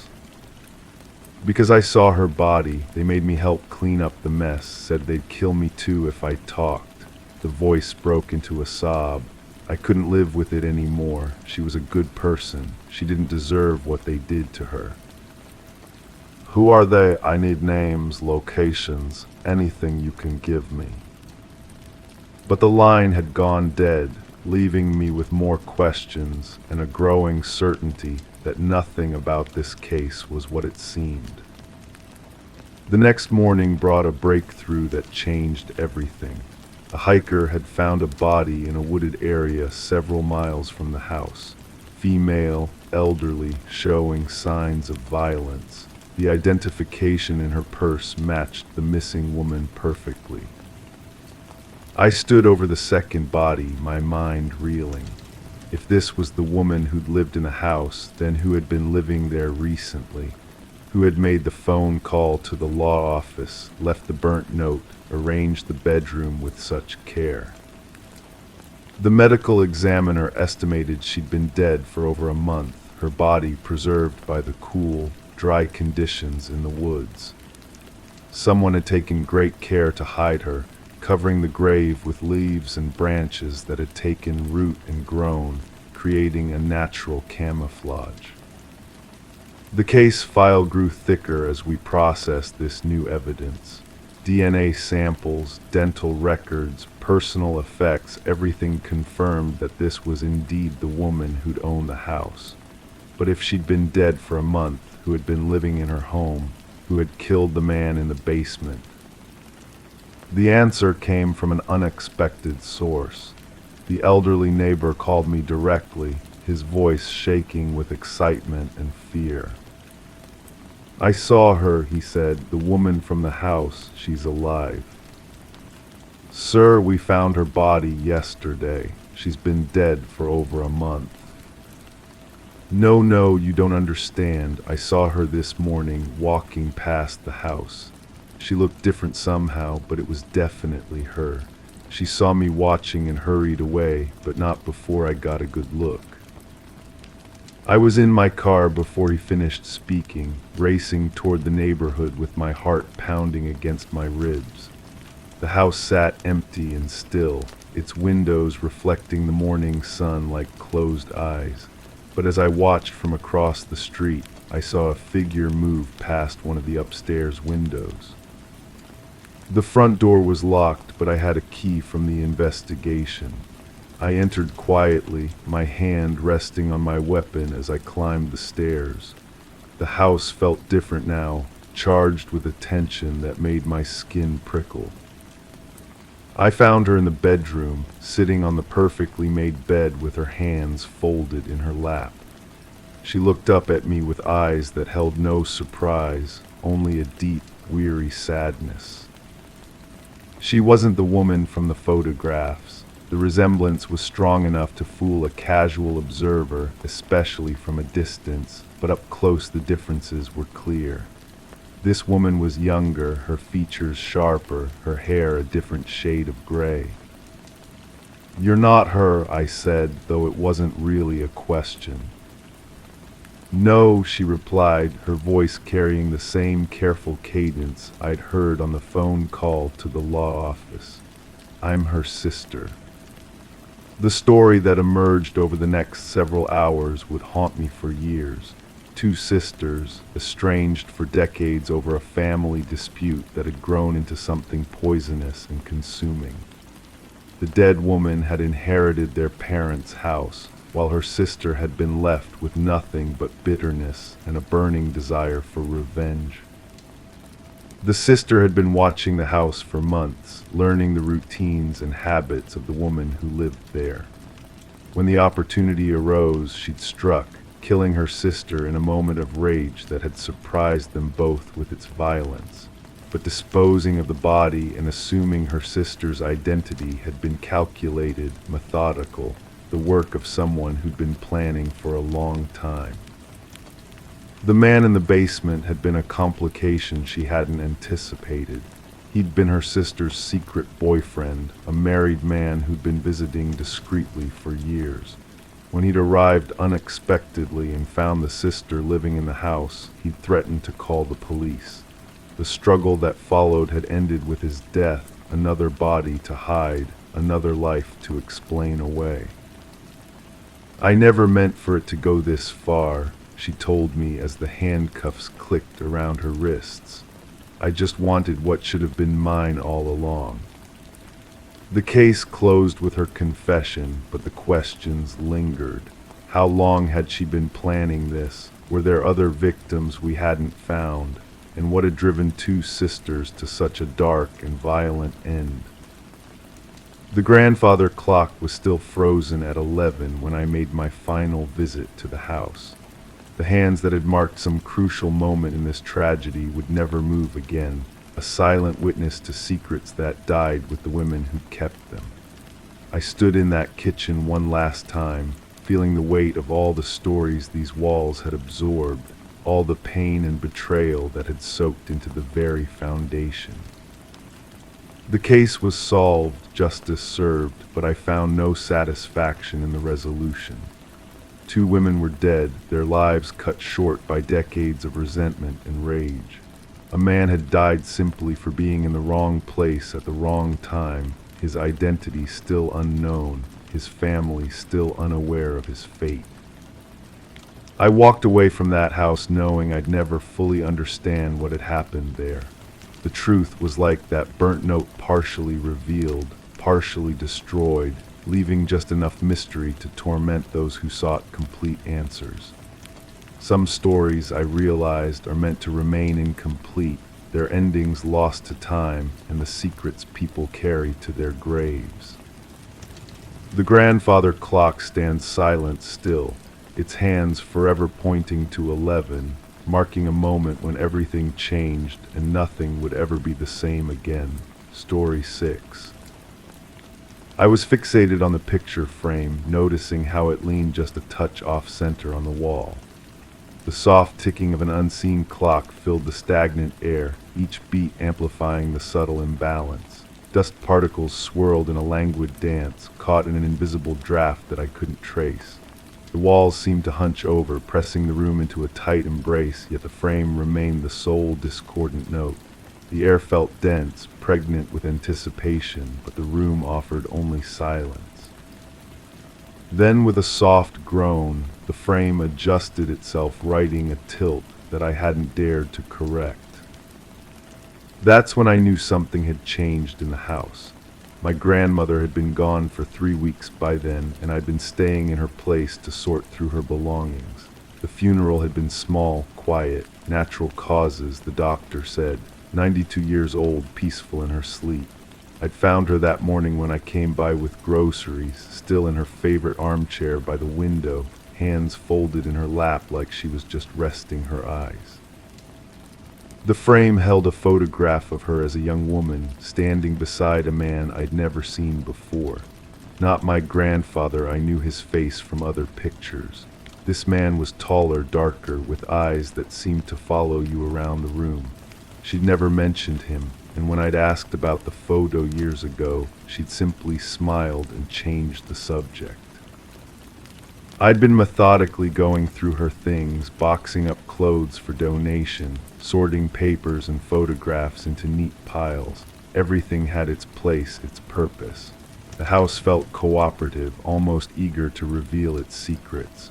Drawers slid open easily, revealing bundles of letters tied with ribbon. Closets yielded boxes of memories, each item telling a story of a life well lived. But that frame straightening itself, that was the first crack in my understanding. I approached it carefully, my bare feet silent on the hardwood floor. The photograph looked the same, but something about the man's expression seemed different, more intense perhaps, more present. I reached out to touch the glass, and my fingertips came away cold, though the afternoon sun had been warming this wall for hours. The logical explanation came easily enough. Old houses settle. Temperature changes cause materials to expand and contract. The frame had probably been gradually sliding into position for days, and I'd simply happened to witness the final moment of adjustment. Physics, not phantoms. I continued my work, but the sensation lingered, a feeling of being observed, of movements just beyond my peripheral vision. When I turned to look, nothing was there, just dust motes still dancing in that strange, sourceless breeze. The kitchen yielded more mysteries.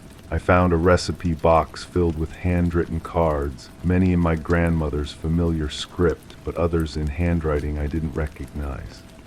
The same bold, angular letters appeared on several cards, always for dishes I'd never known her to make. Exotic spices, unusual combinations. The ink looked fresh, though the cards themselves were yellowed with age. In the back of the box, I discovered a folded piece of paper, a letter written in those same angular letters. The date was smudged, illegible. The words made my chest tight. My dearest love, I cannot continue this charade much longer. The weight of what we've done grows heavier each day. When you read this, I'll be gone. Please understand it was the only way to protect us both. The letter was unsigned, but at the bottom, in my grandmother's careful script, I understand, I forgive you, I will wait. My hands trembled as I refolded the paper. A love affair, perhaps, some secret from her youth that she'd carried to her grave. It explained the mysterious man in the photograph, the recipes for foods she'd never cooked for our family. A hidden chapter of her life, romantic and melancholy, but ultimately harmless. But even as I constructed this narrative, something else whispered at the edges of my consciousness. The smell hit me first, a sharp, metallic tang that seemed to seep from the walls themselves. I'd been cleaning for hours, using nothing but mild soap and water, yet this scent was unmistakable. It reminded me of the time I'd cut myself badly as a child, the way the air had tasted copper and fear. I followed the smell to the basement, a place my grandmother had always discouraged me from exploring. Nothing down there but old junk and spiders, she'd say, steering me away whenever curiosity got the better of me. But now, with the house mine to explore, I descended the narrow wooden steps. The basement was surprisingly organized. Shelves lined the walls, filled with canning jars and storage boxes. A workbench occupied one corner, its surface clean and well-maintained. Too clean, perhaps, for a space supposedly filled with junk and neglect. The metallic smell was stronger here, mixed with something else, a sweetness that made my stomach turn. I found the source behind the furnace, a drain in the concrete floor, surrounded by dark stains that could have been water damage but looked like something else entirely. My flashlight beam caught something glinting in the drain. I knelt down, trying not to breathe too deeply, and saw what appeared to be a piece of jewelry. A ring, maybe, or a watch. As I reached for it, my grandmother's voice seemed to echo in the basement. Some secrets are buried for good reason, dear. I jerked my hand back, heart pounding. She'd never said those words, not to me, not that I could remember. But they felt real, urgent, like a warning from beyond. The rational part of my mind scrambled for explanations. Old pipes, mineral deposits, the tricks that shadows play in unfamiliar spaces. The ring could be anything, a piece of costume jewelry dropped by a repair person, a trinket lost decades ago and forgotten. The stains were probably rust or water damage, nothing more sinister. But my body knew better. My hands shook as I climbed back up the basement stairs. My skin felt clammy, hypersensitive to every sound and movement in the house. When I closed the basement door behind me, I turned the lock, though I couldn't remember seeing a lock there before. That night I dreamed of the man in the photograph. He was standing in my grandmother's kitchen, but it looked different, newer, brighter, filled with the smells of those exotic recipes. He was cooking something, humming under his breath, and when he turned to smile at me, his teeth were stained red. She was always such a good cook, he said, stirring a pot that bubbled with something dark and thick. Such a good partner, we made quite a team, you know. In the dream, my grandmother appeared beside him, younger, radiant, wearing an apron that was splattered with the same dark substance. We did what we had to do, she said, her voice gentle but firm. People wouldn't understand, they never do. The man nodded toward the basement door, still down there waiting, still keeping our secret. I woke with the taste of copper in my mouth and the certainty that I was no longer alone in the house. The next day brought more discoveries, hidden compartments in furniture, revealing bundles of cash and documents with names I didn't recognize. A loose floorboard in the bedroom closet, beneath which lay a small wooden box containing photographs that made my blood run cold. The pictures showed the same man from the frame, but in different contexts, standing beside cars with license plates from various states, posed with different women, all of whom bore a striking resemblance to my grandmother. The dates on the backs of the photos span decades, but the man never seemed to age.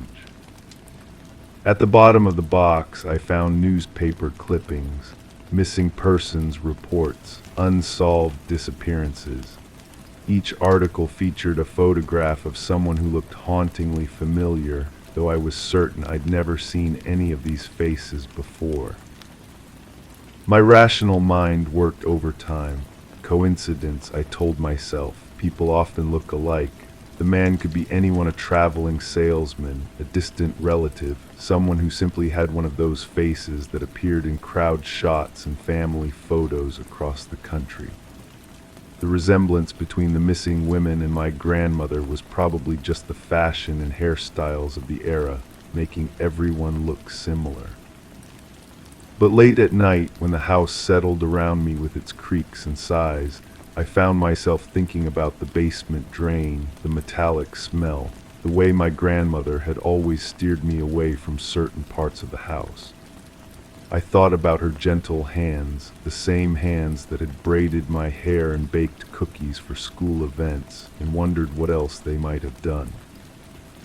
The breaking point came when I found the journal. It was hidden behind a false back in her bedroom dresser, wrapped in oilcloth like something precious and dangerous. The handwriting was definitely hers, but the words seemed to belong to someone else entirely. He came back again today. I thought I was done with all of this, but he says there's one more, just one more, and then we can rest. I want to say no, but when he smiles at me like that, when he reminds me of all we've shared, all we've accomplished together, I find myself nodding, agreeing, preparing. The entries went on for pages, describing meetings and plans, locations and methods, names that matched the newspaper clippings, details that made my hands shake as I read them. But even as the evidence mounted, another voice in my head insisted this couldn't be real. My grandmother, who had taught me to feed stray cats and never step on ants, who had cried at sad movies and donated to every charity that knocked on her door, she couldn't be the person described in these pages. Maybe the journal was fiction, I told myself. Maybe she'd been writing a crime novel and had hidden it out of embarrassment. Maybe the newspaper clippings were research, the photographs were props, the basement stains were nothing more than the detritus of an active imagination. But then I remembered the way she'd sometimes go quiet when certain news stories came on television, how she'd change the channel quickly, her face pale and distant, the way she'd insisted on driving me places instead of letting me walk, always scanning the streets as if looking for someone specific. "You can never be too careful," she'd say. "There are dangerous people in this world, people who seem nice on the surface but have darkness underneath." Had she been warning me about others or about herself? Now, as I sit in her living room surrounded by boxes of evidence and questions, I can no longer distinguish between what I know and what I fear. The photograph on the wall seems to watch me, the man's eyes following my movements with an intensity that makes my skin crawl. The basement door stands slightly ajar, though I'm certain I locked it. The metallic smell drifts up from below, stronger now, mixed with something that might be laughter or might be the wind through old pipes. I should call the police, report my findings, let professionals determine what's real and what's the product of an overactive imagination fed by too many true crime documentaries. But every time I reach for the phone, I hear my grandmother's voice. "Family business stays in the family, dear. Some things are better left buried. The frame on the wall tilts again just slightly, and I realize I have a choice to make. I can pack up these boxes, donate the house contents to charity, and walk away with my memories of a loving grandmother intact. Or I can dig deeper, follow the clues to their logical conclusion, and risk discovering truths that will change everything I thought I knew about the woman who raised me. Outside, the sun is setting, casting long shadows across the room. The dust particles continue their eternal dance, and somewhere in the house, a clock keeps ticking, marking time that feels both infinite and running out. I look at the photograph one more time, and for just a moment, I could swear I see my grandmother standing beside the man, both of them smiling at me with expressions that could be love or could be something else entirely. Something patient and predatory and utterly, terrifyingly real. The frame straightens itself again with that soft groan, and I'm left wondering, who exactly am I protecting by keeping these secrets buried, and what happens when the past refuses to stay dead? Story 7. The access to the basement was unlatched at initial inspection. Each tool hung neatly on the pegboard, displaying no apparent disorder or displacement. The workbench surface was dust-free, hinting at recent activity, though no projects were visible. A solitary lamp on the corner blinked intermittently, emitting a low hum inconsistent with its typical operation. The floor beneath showed no markings or signs of recent movement, maintaining a pristine appearance. However, all shelves were fully stocked, save for an inexplicably absent hammer. That blinking light, I keep coming back to that blinking light. I think I was looking for something else entirely when I first went down there. The memory feels slippery, like trying to hold water. Was it a screwdriver? Maybe batteries for the smoke detector that had been chirping upstairs. The sound had been driving me crazy for what felt like forever, that persistent beep cutting through my thoughts. But then the light caught my attention. Blink, pause, blink, pause. Not the steady rhythm you'd expect from a dying bulb, more deliberate somehow, like it was trying to tell me something. The hum underneath it made my teeth ache, a frequency that seemed to vibrate through my jawbone and settle behind my eyes. I remember standing at the bottom of those wooden steps, my hand still gripping the railing. The basement smelled like sawdust and something metallic, clean but wrong somehow, too clean maybe. Like when you walk into a room and know someone just finished scrubbing it, but you can't quite place why they would need to. The pegboard was perfect, every tool in its designated spot, outlined in black marker so you'd know exactly where each piece belonged. Wrenches arranged by size, screwdrivers grouped by type, pliers hanging in neat rows. Someone had spent considerable time organizing that wall, creating a system that bordered on obsessive. Except for that one empty outline, the shape of a hammer traced in thick black lines against the white pegboard. The hook was there, waiting, but the hammer itself was nowhere to be seen.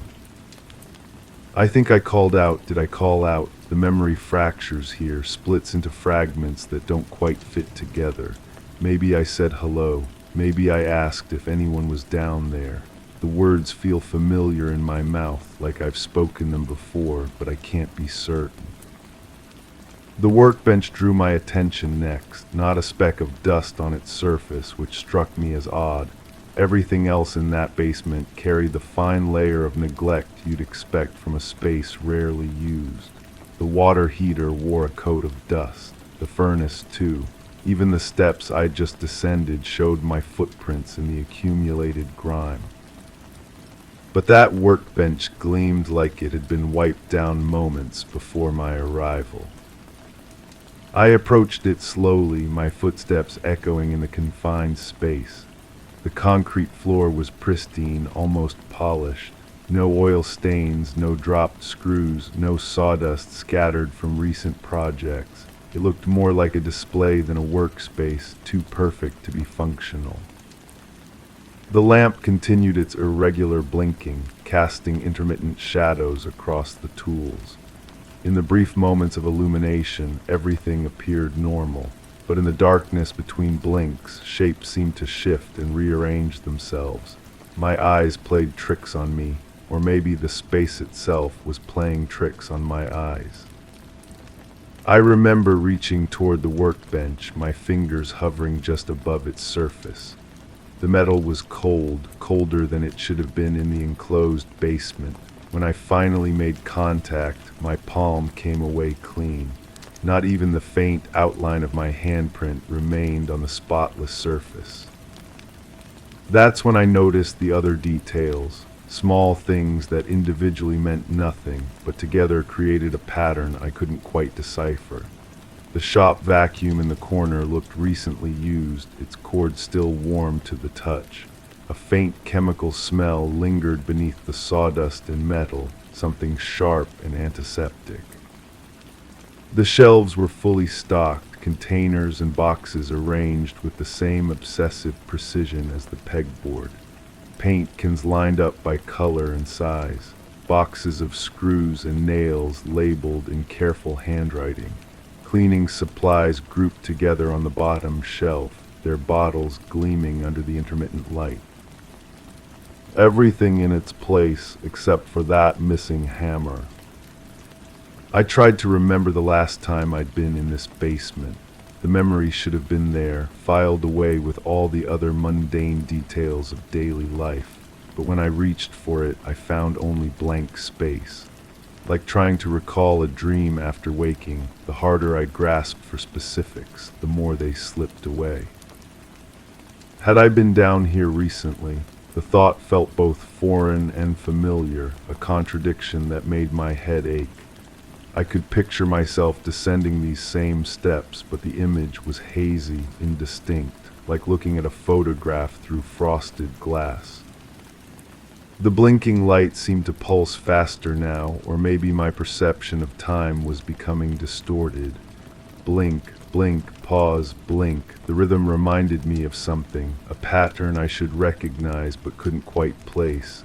Morse code maybe, or a heartbeat under stress.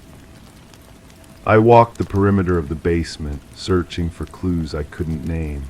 The walls were bare concrete, painted white at some point, but now showing patches of discoloration. Water stains, probably, though they formed shapes that looked almost deliberate, like someone had tried to create patterns in the dampness. Behind the furnace, I found something that made me pause. Not evidence exactly, but an absence of evidence. A section of floor that was cleaner than the rest, as if something had been dragged across it recently. But when I knelt to examine it more closely, the difference vanished. Maybe it had been a trick of the light, another illusion created by the blinking lamp. The chemical smell grew stronger as I moved deeper into the basement. Bleach, I realized, industrial strength, the kind used for serious cleaning, but mixed with something else, something organic that I couldn't identify. The combination made my stomach turn, though I couldn't say why. I think I found something else down there. The memory is fragmented, incomplete. I remember reaching behind a stack of paint cans, my fingers searching for something I wasn't sure I wanted to find. The space was cramped, barely wide enough for my arm, and cobwebs caught on my sleeve as I explored the hidden area. My fingertips brushed against something metallic, cold and smooth, with a weight that felt significant. I started to pull it free from its hiding place, but then the light went out completely. Not just a blink this time. Full darkness, thick and absolute. The hum stopped too, leaving me in perfect silence. I froze, my hand still stretched behind the paint cans, afraid to move or breathe too loudly. In the darkness I heard something, or thought I heard something. A sound like footsteps on the stairs, slow and deliberate. but when I turned toward the staircase, straining to see in the blackness, I saw nothing. The sound stopped as abruptly as it had begun. The light flickered back on, resuming its irregular pattern. Blink, pause, blink. When I looked at my hand, it was empty. Whatever I'd been reaching for was gone, or maybe had never been there at all. I backed away from the shelves, my heart hammering against my ribs. The basement suddenly felt smaller, the walls pressing closer. The clean smell of the workbench mixed with the chemical odor and created something nauseating, oppressive. I needed to leave. The thought came suddenly, urgently. I needed to get back upstairs, back to normal light and familiar sounds. But as I turned toward the staircase, I caught sight of something that made me stop. The pegboard had changed, or I thought it had changed. The empty space where the hammer should have hung looked different somehow. Larger maybe, or darker. The black outline seemed to pulse with its own shadow, deeper than the surrounding white. I stared at it for what felt like a long time, trying to understand what I was seeing. The missing tool became a void, a hole in the perfect organization that seemed to draw my attention like a magnet. Why was it gone? When had it been removed? And by whom? The questions multiplied, but answers remained elusive. I tried to construct a logical explanation, but the pieces wouldn't fit together. The pristine workbench, the absent hammer, the chemical smell, the blinking light. Each detail seemed significant, but their relationship to each other remained opaque. I started up the stairs, my footsteps loud on the wooden treads, but at the top I paused and looked back. The basement stretched below me, bathed in that intermittent light. Everything appeared exactly as I'd found it, organized, clean, normal. Except for that missing hammer. The door closed behind me with a soft click. I stood in the hallway above, trying to process what I'd experienced. But already the details were beginning to fade, like a dream dissolving in daylight. The chemical smell, the cold workbench, the sound in the darkness, all of it felt increasingly unreal. But the image of that empty outline remained vivid. The perfect shape of a hammer, traced in black lines, waiting for a tool that would never return. I think I went back down there, not immediately, but later. The memory is uncertain, fragmented. I remember the blinking light greeting me like an old acquaintance, the same irregular rhythm that had haunted my thoughts upstairs. This time I was looking for something specific. The hammer, obviously, but also answers to questions I couldn't quite articulate. Why did this space feel so wrong? What was I missing in the careful organization and obsessive cleanliness? I examined the pegboard more closely, running my fingers along the empty outline. The marker was fresh, the lines sharp and precise. Someone had traced around the hammer recently, creating a perfect template for its return. But the hook inside the outline was dusty, suggesting the tool hadn't hung there for quite some time. The contradiction bothered me more than I could explain. Fresh marker, dusty hook. Recent organization, old absence. The timeline didn't make sense, but I couldn't pinpoint exactly why. I opened drawers in the workbench, searching for clues or explanations. Each one was meticulously organized, tools and supplies arranged with mathematical precision. Screws sorted by length and thread type, sandpaper graded from coarse to fine, drill bits arranged in ascending order of diameter. The level of organization was impressive, almost professional, but it also felt compulsive, like the work of someone who needed control over their environment. Every item had its designated place, every surface maintained perfect cleanliness. Except for that missing hammer. In the bottom drawer, I found something that gave me pause.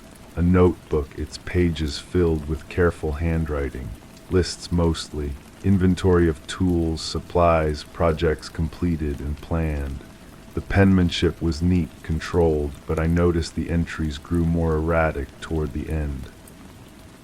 Tool maintenance schedules became obsessive, with items cleaned and recleaned multiple times.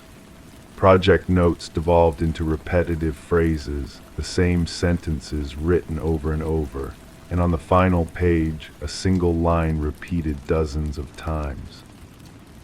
Where did I put it? Where did I put it? Where did I put it? I stared at the page, trying to understand what I was seeing. The handwriting looked familiar, though I couldn't place it. The obsessive repetition suggested someone under considerable stress, someone losing their grip on reality. The blinking light seemed to pulse faster as I read, or maybe my perception was becoming distorted again. The basement felt smaller, more confined. The chemical smell grew stronger, mixing with something else, something organic and unpleasant. I closed the notebook and slid the drawer shut, but the image of those repeated words lingered in my mind. Where did I put it? The question felt personal, like something I should understand but didn't. I think that's when I started to suspect, not consciously, not in any way I could articulate, but somewhere deep in my mind a connection was forming. The missing hammer, the obsessive organization, the chemical smell. The pieces were starting to arrange themselves into a pattern, though I wasn't ready to see it clearly. I left the basement again, but this time I didn't close the door completely. Something made me leave it slightly ajar, as if I knew I'd be returning soon. The blinking light continued its irregular rhythm, visible through the crack like a signal or warning. Upstairs, I tried to focus on normal activities, but my thoughts kept drifting back to that pristine workspace and its single imperfection. The missing hammer had become an obsession, a puzzle I couldn't solve or abandon. I found myself standing at the basement door repeatedly, listening to the faint hum of the malfunctioning light.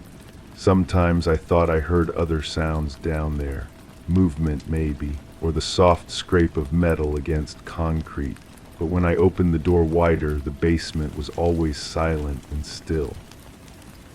The notebook haunted my thoughts. That desperate repetition, where did I put it, seemed to echo in my mind at random moments.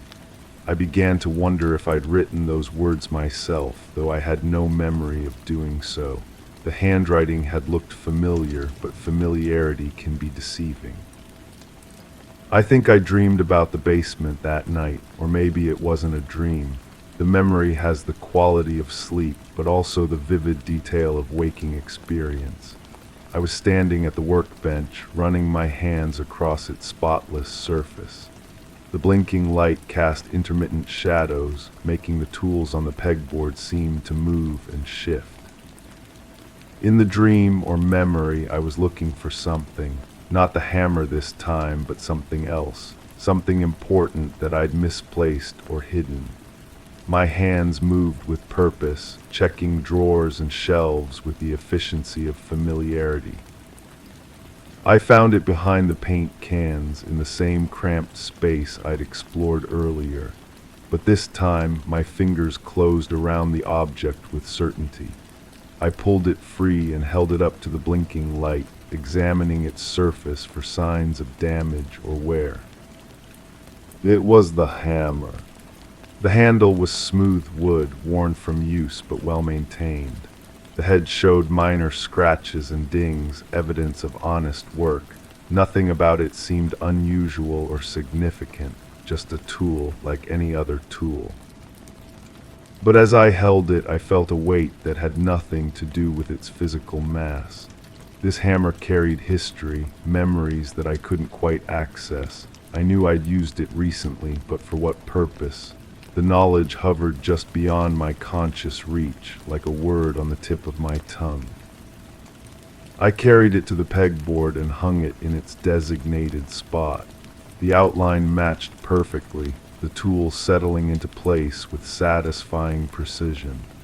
The organization was complete again, every item in its proper location. But something still felt wrong. The hammer hung there, but it seemed like an intruder in the perfect arrangement, like it didn't belong despite the outline that had been traced specifically for its shape. I woke up, or thought I woke up, with the taste of sawdust in my mouth and the sound of that blinking light still echoing in my ears. The dream, if it had been a dream, felt more real than most of my waking memories. I could still feel the smooth wood of the hammer's handle in my palm. I went to check the basement immediately. The door was still slightly ajar, just as I'd left it. The light continued its irregular blinking, casting the same intermittent shadows across the organized workspace. The pegboard was exactly as I remembered, every tool in its place except for the hammer. The empty outline waited, patient and accusatory. But something had changed. The notebook was gone from the workbench drawer. In its place, I found a single sheet of paper with one line written across it in that same familiar handwriting. I remember now. The words sent a chill through me that I couldn't explain. They seemed to carry a weight of recognition, like the final piece of a puzzle I'd been avoiding. But remember what, and why did the knowledge feel so threatening? I crumpled the paper and shoved it into my pocket, but the words continued to echo in my mind. I remember now. The phrase felt like both a revelation and a warning, a door opening onto something I wasn't prepared to face. The chemical smell was stronger than ever, sharp and medicinal. It mixed with the sawdust and created something nauseating, oppressive. I realized I was breathing through my mouth to avoid the worst of it, but the taste lingered on my tongue anyway. I think that's when I started to understand, not consciously, not in any way I was willing to acknowledge, but the pieces were arranging themselves despite my resistance. The missing hammer, the obsessive cleaning, the chemical smell that reminded me of hospitals and funeral homes. The basement had been used for something other than woodworking, something that required careful cleanup and meticulous organization, something that would explain why one tool was missing while all the others remained in perfect order. I backed toward the stairs, suddenly desperate to leave that pristine space with its terrible implications. But as I reached the bottom step, I heard something that made me freeze. Footsteps above me in the house proper, slow and deliberate, moving across the floor with purpose. Someone was up there, walking through rooms I thought were empty. I listened intently, trying to identify the sound's source and direction. The footsteps seemed to circle the house, pausing occasionally as if the walker was examining something or looking for something. They moved with the confidence of familiarity, someone who knew the layout and wasn't concerned about being heard. But I was supposed to be alone. The realization hit me like cold water. I was supposed to be alone in this house, in this basement, with these organized tools and missing hammer. The presence above me was an intrusion, an impossibility that changed everything I thought I understood about my situation. I climbed the stairs quietly, trying to minimize the creak of old wood under my weight. The door at the top was still slightly ajar, offering a narrow view of the hallway beyond. The footsteps had stopped, but I could sense someone nearby, a presence just out of sight, waiting or listening. I pushed the door open slowly, inch by inch, until I could see the full hallway, empty, but the air felt disturbed, like someone had just passed through. A faint scent lingered, something familiar that I couldn't quite identify. The footsteps resumed, moving away from me now toward the front of the house. I followed at a distance, staying close to the walls and avoiding the floorboards I knew would creak. The sound led me through rooms I recognized but couldn't quite remember visiting. In the living room, I found evidence of the intruder. A chair had been moved slightly, its position altered from what felt like its normal placement. Cushions showed the impression of recent occupation. Someone had been sitting there, waiting or watching. But there was no one there now. I searched the house systematically, checking every room and closet. The footsteps had vanished as mysteriously as they'd appeared, leaving only subtle signs of disturbance. A book moved on a shelf, a curtain drawn slightly aside, a door left open that I thought had been closed. Or maybe I was imagining it all. Maybe the isolation and strange atmosphere of the basement was affecting my perception, making me see patterns and presences that didn't exist. The mind can play elaborate tricks when under stress, creating entire scenarios to explain away inconsistencies and fears. But the footsteps had sounded so real, so deliberate and purposeful, and the presence I'd sensed felt genuine, not like a hallucination or dream. I returned to the basement door, drawn back to the space that had started this spiral of confusion and dread. The blinking light continued its irregular rhythm, visible through the crack like a lighthouse beacon. But now it seemed less like a malfunction and more like a signal, a message I was supposed to understand but couldn't decode. I thought about the hammer again, its absence from the otherwise perfect organization. Tools don't simply vanish from locked basements. Someone had taken it, used it for something, hidden it away. But who and why? The questions multiplied, but answers remained elusive. I felt like I was standing at the edge of understanding, close enough to sense the truth, but unable to grasp it fully. The missing hammer was a key to something larger, something I wasn't ready to acknowledge. I closed the basement door completely this time, turning the lock with deliberate force. But I knew I'd be back. The space had a gravity that I couldn't resist, pulling me toward answers I wasn't sure I wanted to find. That blinking light, I keep coming back to that blinking light. It's calling to me even now through the closed door and locked mechanism. Blink, pause, blink. The rhythm has become part of my thoughts, a metronome keeping time with my growing unease. I think I know where the hammer is now. The knowledge came to me gradually, like dawn breaking over a landscape I'd been exploring in darkness. Not a sudden revelation, but a slow accumulation of details that finally reached critical mass. It's down there somewhere, hidden in that pristine basement with its chemical smell and obsessive organization. Hidden by someone who needed it to disappear, who couldn't bear to see it hanging in its designated spot on the pegboard. Hidden by someone who remembers exactly what they used it for. The blinking light continues its irregular rhythm, calling me back to face what I've been avoiding. The truth waits in that organized space, patient and persistent as the light itself. Blink, pause, blink. I think it's time to remember Story 8. The clock on the wall surged forward, hands jittering before halting almost abruptly, casting no shadow on the reflective glass. I reached for the familiar switch, expecting a cold tap under my fingertips, yet it felt rough, foreign, like an unfamiliar texture had taken its place.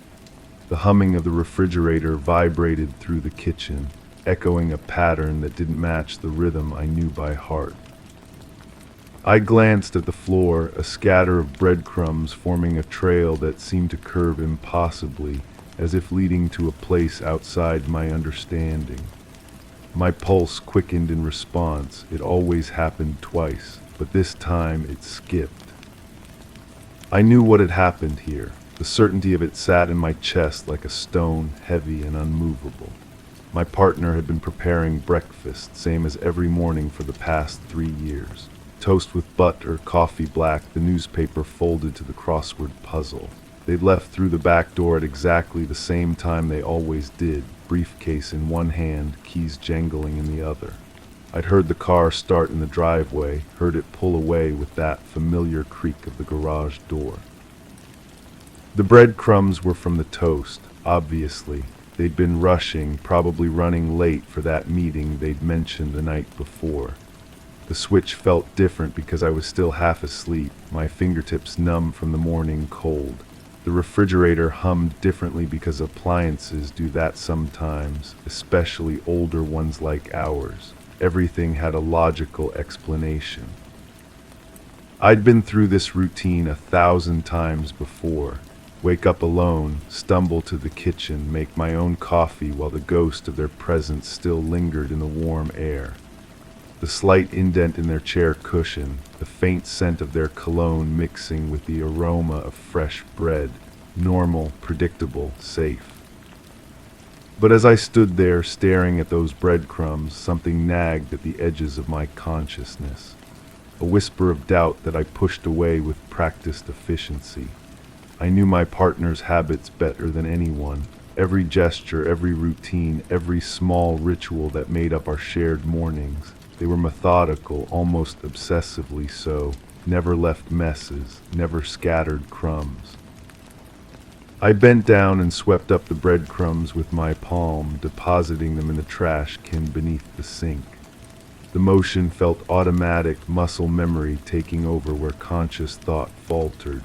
But as I straightened up, I caught sight of something else. A coffee mug sitting in the sink, still warm to the touch. Strange. My partner always washed their dishes immediately after use. Always.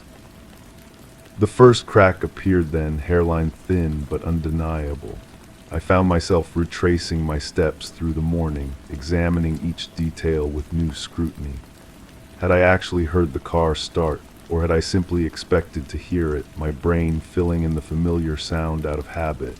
The garage door creaking, the engine turning over, the gradual fade of tires on pavement. These sounds were so ingrained in my daily experience that they could have been phantom echoes, memories masquerading as present reality. I walked to the window overlooking the driveway, empty as expected. But the concrete showed no fresh tire marks, no evidence of recent departure. The morning dew lay undisturbed across the entire surface, a pristine sheet that should have been broken by the weight of our car. My pulse quickened again, that double-beat rhythm I'd grown accustomed to over the years. Stress response, the doctor had called it, nothing to worry about, but this time, like the clock, it skipped. A syncopated flutter that left me momentarily breathless. I returned to the kitchen, studying it with the intensity of a detective at a crime scene. The newspaper lay folded on the counter, but not to the crossword puzzle. Instead, it was open to the obituaries, a section my partner never read. A circle had been drawn around one of the entries in red ink, but the text was too small to make out from where I stood. The refrigerator's humming grew louder, or perhaps I was simply more attuned to it now. The pattern seemed almost like Morse code, dots and dashes of mechanical rhythm that spelled out messages I couldn't decode. I pressed my ear against the cold metal surface, listening intently, but the sound shifted and changed, refusing to resolve into anything meaningful. When I pulled back, I noticed fingerprints on the refrigerator door, not mine. The whorls and ridges were different, belonging to hands I should have recognized, but somehow didn't. They were positioned too high, as if made by someone taller than my partner, or perhaps someone standing on their toes, reaching for something on top of the appliance. I dragged a chair over and climbed up to investigate. There, hidden behind the dust and grime that accumulates in forgotten places, was a small notebook. The cover was worn leather, soft with age and filled with handwriting I'd never seen before. The entries were dated, going back months, chronicling observations about routines, schedules, habits. My routines, my schedules, my habits. The handwriting wasn't my partner's, but it wasn't completely foreign either. There was something familiar about the way the letters curved, the pressure of the pen against paper, like a signature I'd seen before but couldn't place. I climbed down from the chair and sat at the kitchen table, the notebook open before me. The entries read like surveillance reports, clinical and detached. Subject wakes at 7:15, makes coffee first, then shower, leaves house at 8:37. But as I read further, the tone shifted. The observations became more personal, more intimate. Details about my dreams, my fears, my private moments that no outside observer could have known. The clock on the wall had stopped completely now, its hands frozen in an impossible position that defied the laws of physics. Time felt suspended, elastic, as if the morning had stretched beyond its natural boundaries into something unrecognizable. I heard footsteps upstairs. My partner had left for work, I was certain of that, but the sound was unmistakable, the familiar creak of floorboards in our bedroom directly above the kitchen. Slow, deliberate steps, as if someone was searching for something or hiding something. I should have called out, should have investigated. Instead, I sat frozen at the table, the notebook clutched in my hands, listening to the sounds of an impossible presence moving through my house. The footsteps paused directly overhead, and I could almost feel eyes looking down through the ceiling, watching me discover what I was never meant to find. The refrigerator's humming stopped abruptly, plunging the kitchen into a silence so complete it felt like a physical weight. In that silence, I could hear my own breathing, rapid and shallow, and the sound of my heart skipping its irregular rhythm. But I could also hear something else.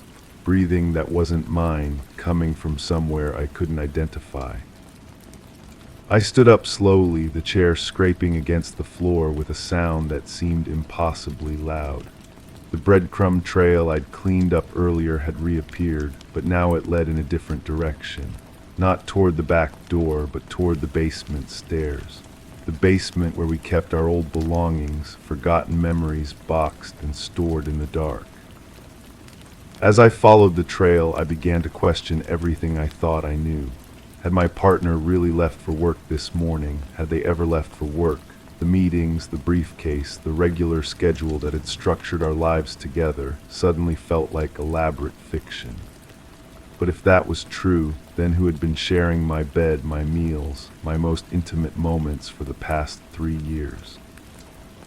The basement door stood slightly ajar, though I was certain it had been closed the night before. Cold air drifted up from below, carrying scents I didn't recognize.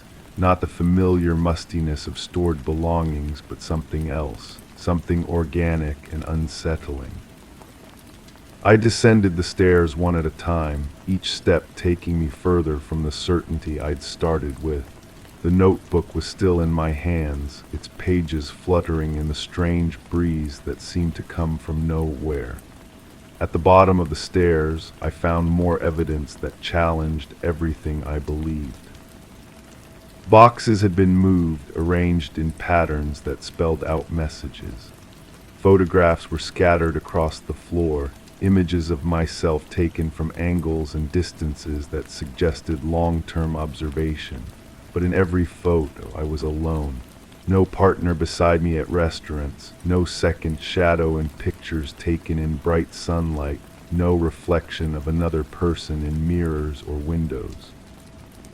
Had I been living alone all this time?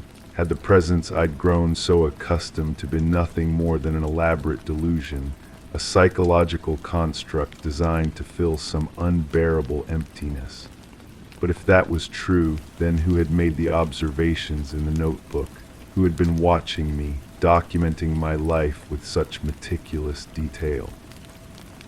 The footsteps upstairs began again, but now they sounded different, heavier, more deliberate, as if whoever was up there had grown tired of pretending, tired of maintaining whatever charade had kept me believing in a reality that may never have existed.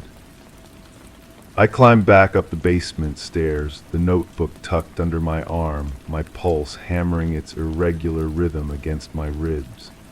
The kitchen looked the same but felt completely different, like a stage set that had been subtly rearranged between acts. The clock remained frozen, the refrigerator silent, the breadcrumb trail leading nowhere and everywhere at once. The footsteps stopped directly above me again, and this time I heard something else. The sound of a door closing, not slamming, but settling into its frame with the quiet finality of someone who had found what they were looking for, or someone who had finished what they came to do. I realized then that I might not be the observer in this story. I might be the observed, the documented, the studied. Someone had been watching me for months, learning my patterns, understanding my psychology well enough to create the perfect companion. But companions for what purpose, and what happened when the study was complete? The house settled around me with small sounds that could have been natural or could have been footsteps, breathing, the quiet movements of someone who had learned to move through my space without detection. I stood in my kitchen, surrounded by evidence of a life I thought I understood, holding a notebook filled with observations made by hands I couldn't identify, listening to sounds that might have been real or might have been the echo of my own desperate need for connection. The truth felt close now, hovering just beyond my ability to grasp it fully, but I wasn't sure I wanted to reach for it anymore. Some certainties once lost can never be recovered, and some questions once asked demand answers that change everything that comes after. The clock on the wall began to tick again, but backwards now, counting down towards something I couldn't name but somehow knew was coming.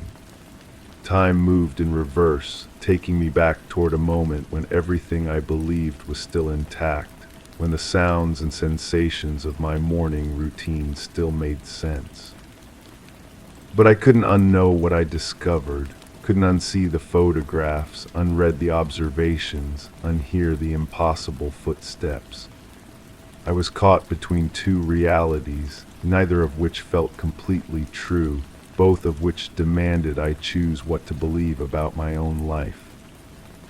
The notebook slipped from my fingers and fell to the floor, its pages fanning open to reveal more entries I hadn't read yet, more observations, more intimate details about a life that might have been mine or might have belonged to someone else entirely.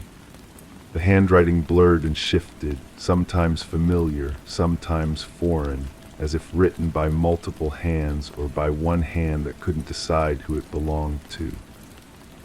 Outside, I heard a car pull into the driveway, the familiar creak of the garage door, the engine shutting off, footsteps approaching the back door. My partner returning home, right on schedule, ready to resume the routine that had structured our shared existence. But I no longer knew who would walk through that door, or if I wanted to find out. The key turned in the lock, and I heard my name called out in a voice that sounded exactly like the one I'd been listening to for 3 years. Warm, familiar, safe. The voice of someone who loved me, who knew me, who had shared countless mornings just like this one. I closed my eyes and listened to my pulse, waiting for that double beat, that skip that had become my body's way of responding to stress. But my heart beat steady now, regular, as if it had finally found its proper rhythm. The footsteps approached the kitchen, and I opened my eyes to see who I'd been sharing my life with all this time. Story 9. I told them I didn't linger long inside. The statement was brief, dismissed with the flick of a pen. Outside, the air was thick with late autumn's chill, holding a hint of wet leaves clinging to my boots. Inside, the warmth had been stifling, oppressive, A subtle hum from the overhead fans murmured secrets I wasn't meant to hear.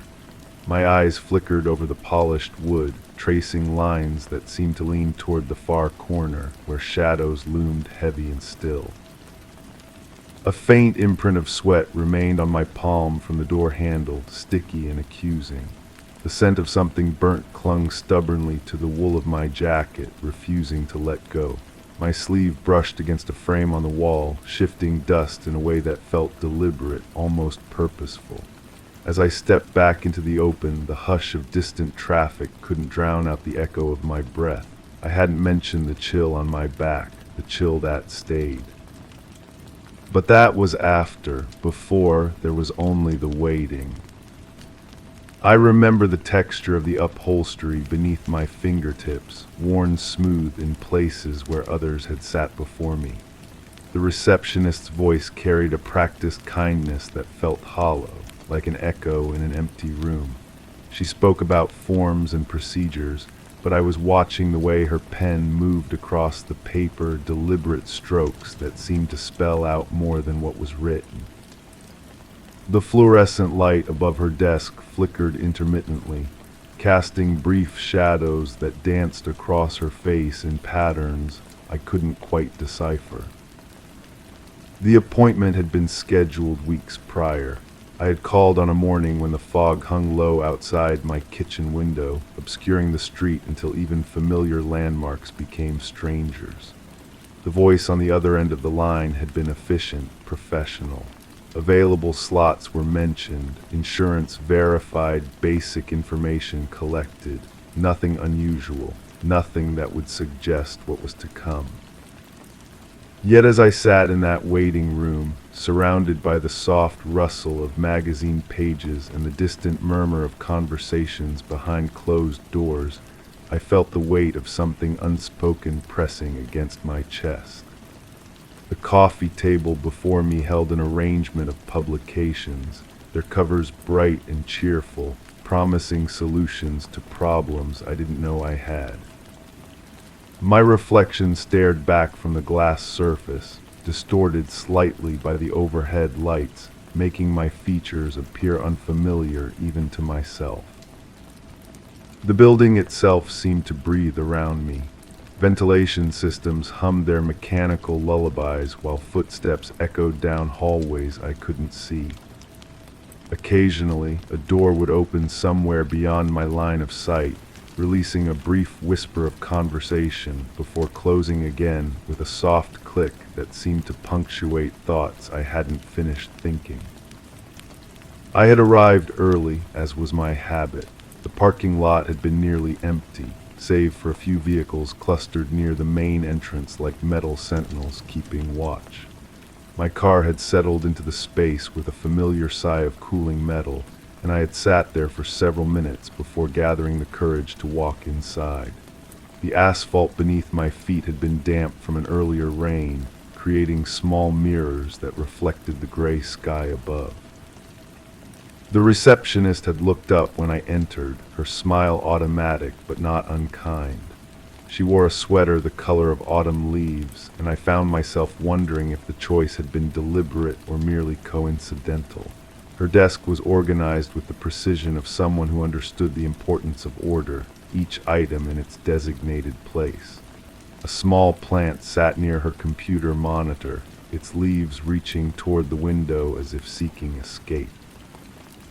But it was the silence that I remember most clearly, not the absence of sound, but rather the presence of something waiting to be heard. Between the rustle of papers and the soft clicking of computer keys, there existed a space where words gathered but remained unspoken. I felt myself leaning into that silence, trying to understand what it contained. The magazines on the coffee table had been arranged with care, their edges aligned in perfect symmetry. I had picked up one at random, its pages glossy beneath my fingers, but the words seemed to blur together into meaningless patterns. Articles about health and wellness, lifestyle improvements, success stories of people who had overcome challenges similar to mine, or so I assumed. The specifics escaped me even as I read them, as if my mind was rejecting the information before it could take root. Through the window beside me, I could see the parking lot slowly filling as the morning progressed. Each arriving vehicle brought with it another person carrying their own collection of hopes and fears, their own reasons for being here. I watched them walk across the damp asphalt, their movements careful and deliberate, as if they too felt the weight of unspoken expectations. The receptionist's phone rang periodically, its tone soft but insistent. She would answer with practiced efficiency, her voice maintaining that same hollow kindness I had noticed earlier. Appointments confirmed, questions answered, reassurances offered. The conversations were brief, professional, yet I found myself straining to hear the voices on the other end of the line, searching for clues about what lay ahead. Time seemed to move differently in that waiting room. Minutes stretched into hours, or perhaps hours compressed into minutes. The clock on the wall moved with mechanical precision, but its rhythm felt disconnected from the passage of actual time. I watched its hands trace their familiar circles, marking moments that felt both eternal and fleeting. My name was called eventually, though the sound seemed to come from a great distance. The receptionist's voice had taken on a different quality, more focused, more immediate. She gestured toward a hallway I hadn't noticed before, its walls lined with framed certificates and diplomas that spoke of credentials and qualifications I hadn't thought to question. The walk down that hallway felt longer than its physical dimensions would suggest. My footsteps echoed against the polished floor, creating a rhythm that seemed to sync with my heartbeat. The air grew warmer as I moved deeper into the building, carrying with it the faint scent of antiseptic and something else I couldn't identify. Something organic, almost sweet, like flowers left too long in stagnant water. The office door stood slightly ajar, revealing a slice of the room beyond. I could see the edge of a desk, the corner of a bookshelf, a small portion of a window that looked out onto a courtyard I hadn't known existed. The invitation to enter was implicit, understood without words. My hand found the door handle, its metal surface surprisingly warm against my palm. Inside, the room was smaller than I had expected, yet somehow more spacious than its dimensions should have allowed. The walls were painted in a shade of blue that reminded me of deep water, calming yet somehow unsettling. Books lined the shelves with the precision of soldiers in formation, their spines creating a mosaic of knowledge and authority. A single chair sat opposite the desk, its upholstery the same worn texture I had felt in the waiting room. The person behind the desk looked up as I entered, their expression neutral yet attentive. They wore glasses that caught the light from the window, creating brief flashes that obscured their eyes. Their voice, when they spoke, carried the same professional courtesy I had encountered throughout the building, yet beneath it lay something else, something that suggested they saw more than they revealed. We spoke about ordinary things at first, background information, medical history, the reasons that had brought me here. My responses felt rehearsed, as if I had practiced them without realizing it. The questions were expected, logical, yet each answer seemed to reveal more than I had intended to share. The person across from me nodded occasionally, making notes on a pad of paper with movements that appeared casual but felt deliberate. The conversation gradually shifted toward more specific topics. Symptoms, experiences, moments of clarity and confusion that had led me to seek help. I found myself describing events I hadn't realized I remembered, details that emerged as if summoned by the questions themselves. The room seemed to grow warmer as we talked, the air thickening with the weight of revelations I hadn't known I was carrying. But it was the silences between our words that held the most meaning. Pauses where understanding passed without explanation, where the person across from me seemed to grasp implications I hadn't fully articulated.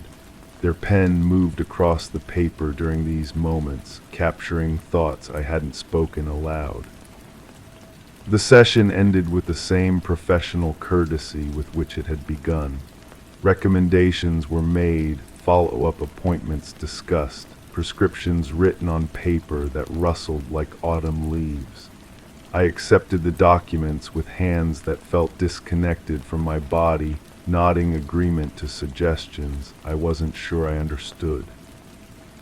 The walk back down the hallway felt different, as if the space itself had changed during my absence.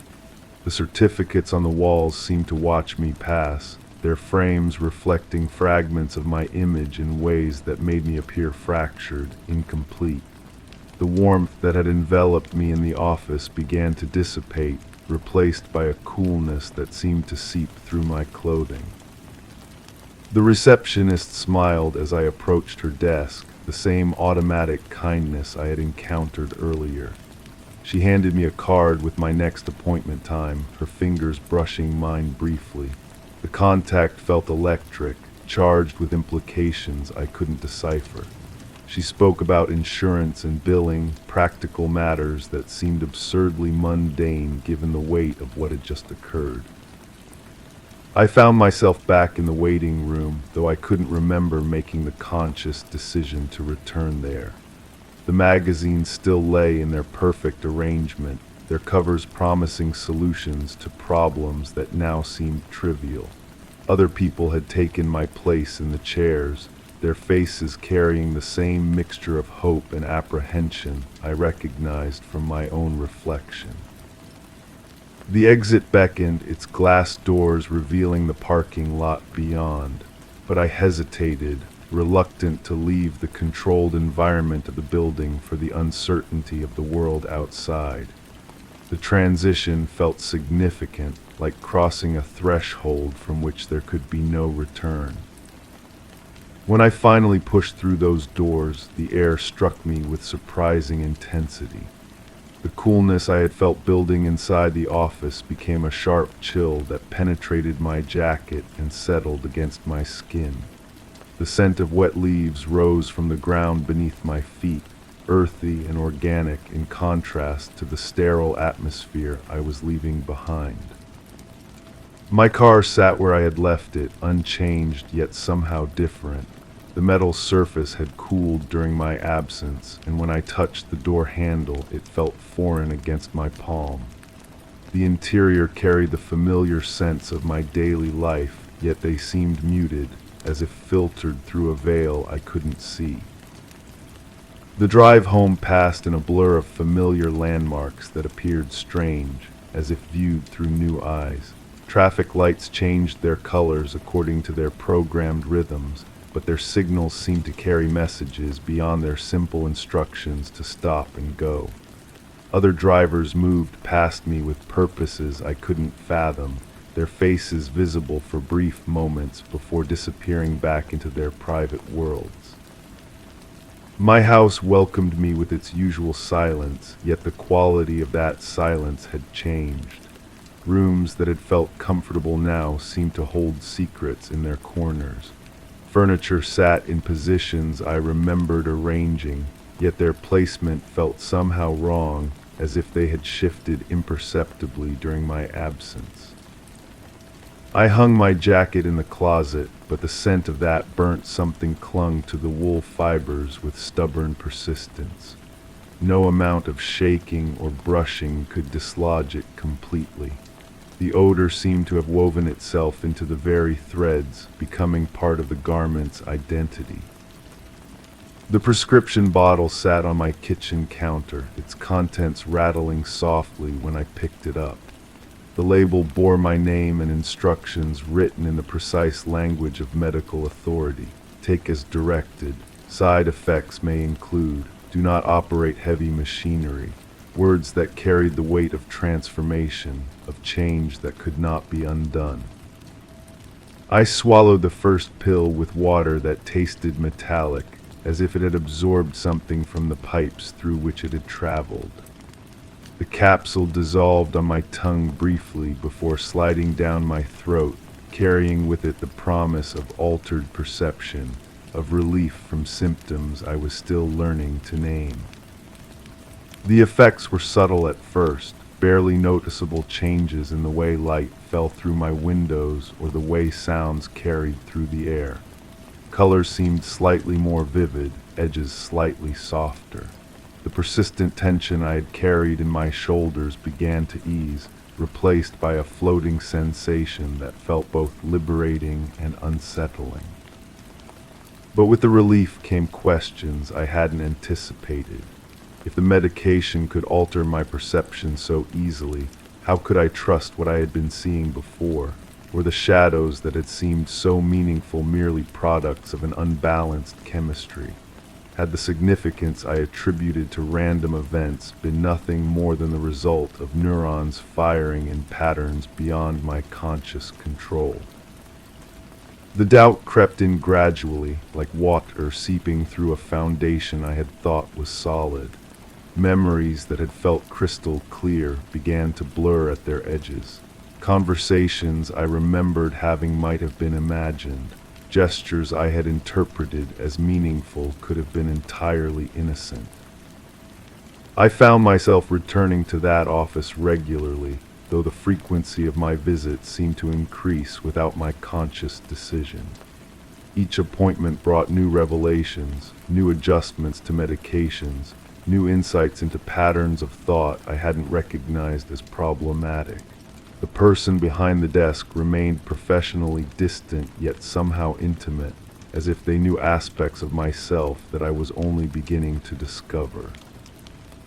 The waiting room became familiar territory, its magazines cycling through seasonal themes while maintaining their promise of transformation. I began to recognize other regular visitors, though we never spoke.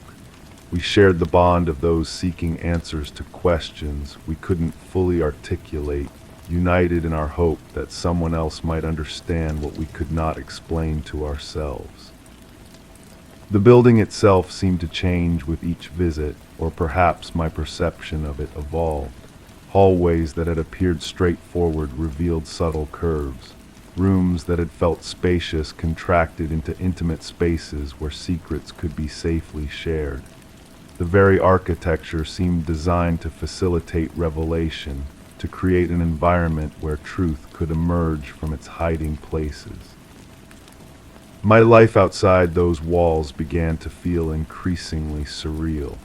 Work continued with its familiar routines, but my colleagues seemed to speak in code, their casual conversations carrying layers of meaning I struggled to decode. Friends called with invitations that sounded innocent but felt loaded with implications I couldn't grasp. The medication had settled into my system, creating a baseline of altered perception that I gradually accepted as normal. The floating sensation had become my natural state, the softened edges of reality my new frame of reference. Yet questions persisted, multiplying like cells dividing beyond my ability to contain them. I started keeping a journal, documenting the changes I observed in myself and my environment. The entries began as simple records of symptoms and side effects, but evolved into detailed analyses of interactions and observations. Patterns emerged from the pages, connections between seemingly unrelated events that suggested a deeper structure to my experience. But when I read the entries later, they often made little sense. Thoughts that had seemed profound when I wrote them appeared trivial or confused in hindsight. The handwriting itself seemed to change, becoming more erratic as the medication levels fluctuated in my bloodstream. The person behind the desk read selected passages during our sessions, their voice giving weight to words I barely remembered writing. They pointed out themes and patterns I hadn't noticed, helping me understand the significance of observations I had dismissed as meaningless. Yet their interpretations often differed from my own memory of what I had intended to express. Trust became a fluid concept, shifting like water between my fingers whenever I tried to grasp it. I trusted the professional expertise of those treating me, yet questioned their interpretations of my experience. I trusted my own perceptions, yet knew they were chemically altered. I trusted the medication to help me, yet feared what it might be changing beyond my awareness. The burnt scent had never fully left my jacket, despite multiple cleanings and attempts at removal. It had become part of the garment's character, a constant reminder of that first visit and the transformation it had initiated. Sometimes I caught myself inhaling deeply when I wore it, as if the odor contained messages I could decode if I tried hard enough. Winter arrived with its characteristic suddenness, transforming the familiar landscape into something alien and beautiful. The parking lot outside the building became a canvas of salt stains and melted snow, creating abstract patterns that changed with each storm. I found myself arriving earlier for appointments, sitting in my car to watch these patterns emerge and dissolve. The waiting room took on a different quality during the darker months. The artificial lighting became more prominent, creating pools of warmth that felt increasingly necessary as the natural light faded earlier each afternoon. Other patients arrived wearing heavy coats that they shed like protective shells, revealing the vulnerable people beneath. My conversations with the person behind the desk deepened as the season progressed. We explored territories of memory and perception that I hadn't known existed, mapping the geography of my inner landscape with the precision of cartographers charting unknown continents. Each session revealed new features of this internal terrain, surprising both of us with their complexity. But the map we created seemed to change between visits. Landmarks I thought we had established would shift position or disappear entirely. Territories that had seemed familiar would reveal themselves as foreign when approached from different angles. The very act of observation appeared to alter what we were trying to understand. I began to suspect that the medication was not simply treating symptoms, but fundamentally changing who I was. The person who had first walked into that building felt like a stranger whose memories I had inherited. The continuity of identity I had taken for granted revealed itself as an illusion, a story I told myself to maintain the fiction of coherent selfhood. Yet this dissolution of certainty brought unexpected freedom. Released from the burden of maintaining a consistent personality, I found myself capable of perspectives and insights that had been previously inaccessible. The world became more fluid, more open to interpretation and reinterpretation. Spring returned with its promise of renewal, but the changes it brought felt more like continuation than rebirth. The patterns of salt and snow in the parking lot gave way to patterns of rain and emerging vegetation.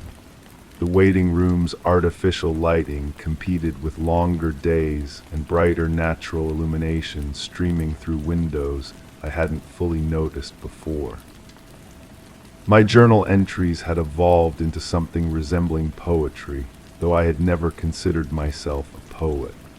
The clinical observations of my early entries had given way to metaphorical language that captured emotional truths I couldn't express in literal terms.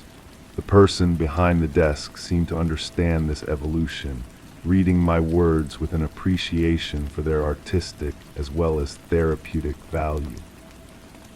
But when I tried to share these writings with friends or family, they responded with concern rather than appreciation. The language that felt profound and meaningful in the context of my sessions appeared confused or disturbing to others. This disconnect reinforced my sense of existing in multiple realities simultaneously, each with its own rules and expectations. The building had become my second home, its rhythms more familiar than those of the house where I slept. I knew the patterns of the receptionist's sweater collection, the seasonal rotation of magazines, the subtle changes in lighting as different bulbs were replaced. This institutional environment felt more stable than the chaotic unpredictability of the outside world. Yet stability itself had become suspect. The consistency of my treatment environment might have been masking changes I was too immersed to perceive. Like a fish unaware of the water in which it swims, I might have been adapting to conditions I couldn't recognize as artificial. The medication had been adjusted multiple times, each change bringing subtle shifts in perception and mood. I had lost track of the original symptoms that had brought me to seek treatment. The person I had been before that first appointment felt like a character in a story someone else had told me, vivid but not quite real. Summer arrived with its characteristic intensity, transforming the building's climate control into a more noticeable presence. The contrast between the air-conditioned interior and the humid exterior became a daily transition I navigated with increasing awareness. Each passage through the glass doors felt like crossing between worlds with different atmospheric pressures. The person behind the desk had become a constant in my life, more reliable than friends whose calls had become less frequent or family members whose concern felt increasingly distant. Our sessions had developed their own rhythm, a dance of revelation and interpretation that felt both intimate and professional. But I began to wonder if this relationship was healing me or creating a dependency I didn't fully understand. The insights we generated together felt profound within the context of that blue-walled room, yet seemed to lose their power when I tried to apply them in the outside world. The wisdom we cultivated appeared to be specific to its environment, like plants that thrive in greenhouses but wither in natural conditions. The burnt scent in my jacket had faded over the months, replaced by the accumulated odors of daily life. Yet sometimes, when the light fell across the fabric in a particular way, or when the air carried a certain combination of humidity and temperature, I could still detect traces of that original smell. It had become a ghost haunting the fibers, present but not quite tangible. I found myself questioning the nature of healing itself. Was the goal to return to who I had been before, or to become someone entirely new? The medication and therapy had certainly changed me, but whether these changes constituted improvement remained unclear. I felt different rather than better, transformed rather than cured. The journal entries had become increasingly abstract, filled with observations that made sense only within the private language I had developed to describe my experience. Words took on meanings that existed nowhere in standard dictionaries, referring to states of being and qualities of perception that had no external validation. Autumn returned with its familiar chill, completing the cycle I had begun a year earlier. The wet leaves once again clung to my boots as I walked across the parking lot, their scent triggering memories that felt both ancient and immediate. The building welcomed me with its unchanged facade, though I knew that both it and I had been transformed by the intervening seasons. The waiting room held the same arrangement of magazines, the same worn upholstery, the same fluorescent lighting that had flickered during my first visit. Yet everything felt different, filtered through the accumulated experience of countless appointments and adjustments. I was returning to a place I had never truly left, yet approaching it as if for the first time. The receptionist's smile carried the same professional warmth, though I now recognized the subtle variations that indicated her mood, the state of her day, the complexity of her own inner life that existed beyond her role in mine. She had become a character in my story while remaining a complete person in her own right. The hallway stretched before me with its familiar length, its walls lined with the same certificates and diplomas that had impressed me initially, but now seemed like artifacts from a different era of my understanding. My footsteps echoed with the same rhythm, yet the sound carried different meanings, marking not just physical progress but psychological distance traveled. The office door stood slightly ajar, as it always did, revealing the same slice of interior space that had once seemed so mysterious. The blue walls maintained their calming yet unsettling quality, the books their military precision, the single chair its worn texture that had become as familiar as my own skin. But something had shifted in the dynamic between myself and the person behind the desk. The professional distance remained, yet the intimacy had deepened into something resembling genuine understanding. We had mapped the territory of my psyche together, becoming co-explorers of an internal landscape that belonged fully to neither of us.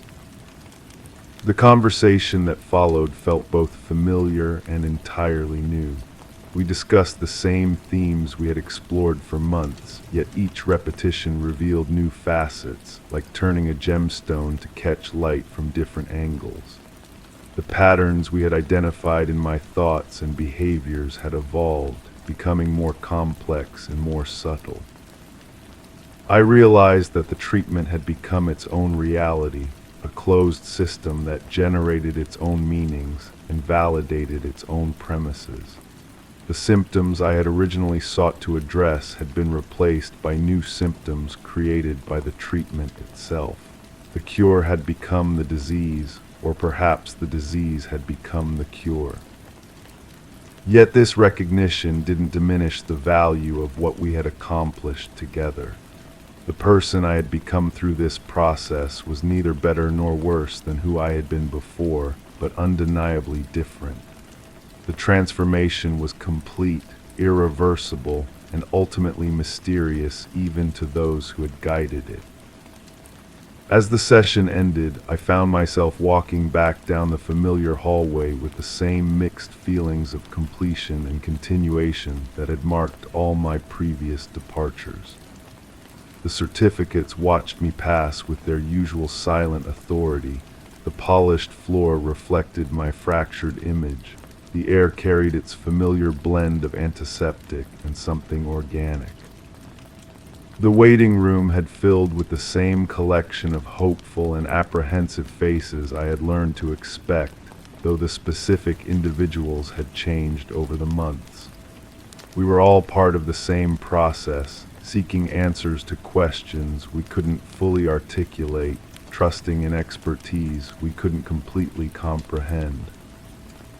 The receptionist handed me my next appointment card with the same efficient kindness, her fingers brushing mine with the same electric contact that had marked our first interaction. The practical matters of insurance and billing were discussed with the same mundane professionalism that seemed absurd given the profundity of what had transpired. The glass doors beckoned with their promise of transition from the controlled environment to the unpredictable world beyond. But the hesitation I felt was different now, born not of fear, but of recognition that the boundary between inside and outside had become increasingly meaningless. When I pushed through those doors, the autumn air struck me with the same intensity I remembered from that first departure, yet my response was entirely different. The coolness that had once felt shocking now felt familiar, expected, almost comforting in its consistency. The parking lot stretched before me with its patterns of vehicles and weather stains, its geography as familiar as my own neighborhood, yet somehow more significant. This space had become a threshold, a place of transition where transformation was not just possible but inevitable. My car sat waiting with its accumulated history of these journeys, its interior carrying the layered sense of all the seasons we had traveled together. The door handle felt warm against my palm, as if heated by some internal source rather than cooled by the autumn air. The drive home passed through a landscape that had become both more and less familiar over the months. The same routes led to the same destinations, yet the meaning of the journey had fundamentally changed. I was returning to a house that was mine yet not mine, carrying an identity that was mine yet not mine. Inside, the rooms held their familiar silence, but I now understood that silence differently. It was not empty but full, not absent but present in ways I had learned to perceive. The furniture sat in its designated places, yet I could see how those places were arbitrary, chosen from infinite possibilities. The prescription bottle on my kitchen counter had been refilled countless times, its contents becoming as much a part of my daily routine as food or water. The chemical alteration of my perception had become so complete that I could no longer imagine experiencing reality without it. Yet questions persisted, multiplying and evolving with each answered uncertainty. The journal on my desk had grown thick with observations and insights that made sense only within the private language I had developed. The handwriting had stabilized into something I recognized as Mind Story 10. The wooden floorboards creaked softly underfoot, an old house's natural complaint, while the aroma of fresh pine cleaner clung to the air, mingling with the faint smell of burnt toast. Sunlight filtered through the gauzy curtains, casting long shadows that seemed to stretch and contract with each passing second. As I reached for the newspaper on the coffee table, a conspicuous absence tugged at the corner of my mind, an empty space where a potted fern had been just yesterday. The quiet tedium of morning routine was punctuated by this single, glaring anomaly, hinting at an unseen disturbance. Just then, a subtle thud echoed from the attic above, a sound that shouldn't be, in a place no one should enter. The nausea arrives first, always first, like a cold tide washing through my stomach. It's been 3 days now, or maybe 4. Time feels elastic, unreliable. I press my palm against the wall for support, feeling the texture of aged wallpaper beneath my fingertips.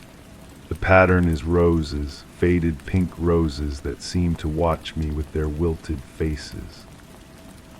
I remember her hands, small hands, delicate fingers that traced the rim of a coffee cup while she spoke about the garden. She loved that fern, talked to it sometimes, I think. Or maybe I'm confusing that with something else, some other conversation that bleeds into this one like watercolors in rain. The thud comes again, rhythmic, deliberate. My throat constricts and I taste copper. Have I bitten my tongue when the newspaper feels heavy in my hands, the headlines swimming together into meaningless shapes? Missing person, local woman. The words blur and separate, refusing to hold their meaning. She wore a yellow sweater that morning, or was it blue? Memory is a liar, I've learned. It rearranges itself to fit the spaces between what we want to remember and what we need to forget. The sweater was soft, I remember that much. Cashmere, maybe. When she leaned over to water the fern, the fabric stretched across her shoulder blades. The pine cleaner burns my nostrils now, too strong, too artificial. I used half the bottle, maybe more. The smell was so persistent before, clinging to everything, seeping into the walls themselves, metallic and sweet, like pennies left in the sun. Upstairs, the sound stops. I find myself at the kitchen sink, staring at my reflection in the window above it. My face looks hollow, unfamiliar. When did I get so pale? The burnt toast sits on the counter, charcoal black and forgotten. I don't remember making it. I don't remember burning it. These gaps in memory feel like missing teeth, the tongue constantly probing the empty spaces. She asked me about the attic that morning. Why would she ask about the attic? Nobody goes up there. The ladder is old, unreliable. The floorboards are rotted through in places. I told her this, I think, warned her about the dangers. but her eyes had that curious gleam, the same look she got when she discovered a new species of flower in the garden. The fern is gone. I keep coming back to this fact, circling it like a moth around flame. The empty space on the coffee table seems to pulse with absence. The ring it left behind in the dust is perfect, circular, like a target or a halo. I run my finger along the edge of the mark and my skin comes away gray. The phone rang yesterday or the day before. A voice I didn't recognize, asking questions I couldn't answer. Had I seen her? When was the last time we spoke? The receiver felt slippery in my hand, and I heard my own voice as if from a great distance, saying things I don't remember deciding to say. She went to visit her sister. She took a trip. She needed space. Did she have a sister? My legs feel weak, unsteady. I sit down heavily in the chair by the window, the same chair where she used to read in the afternoons.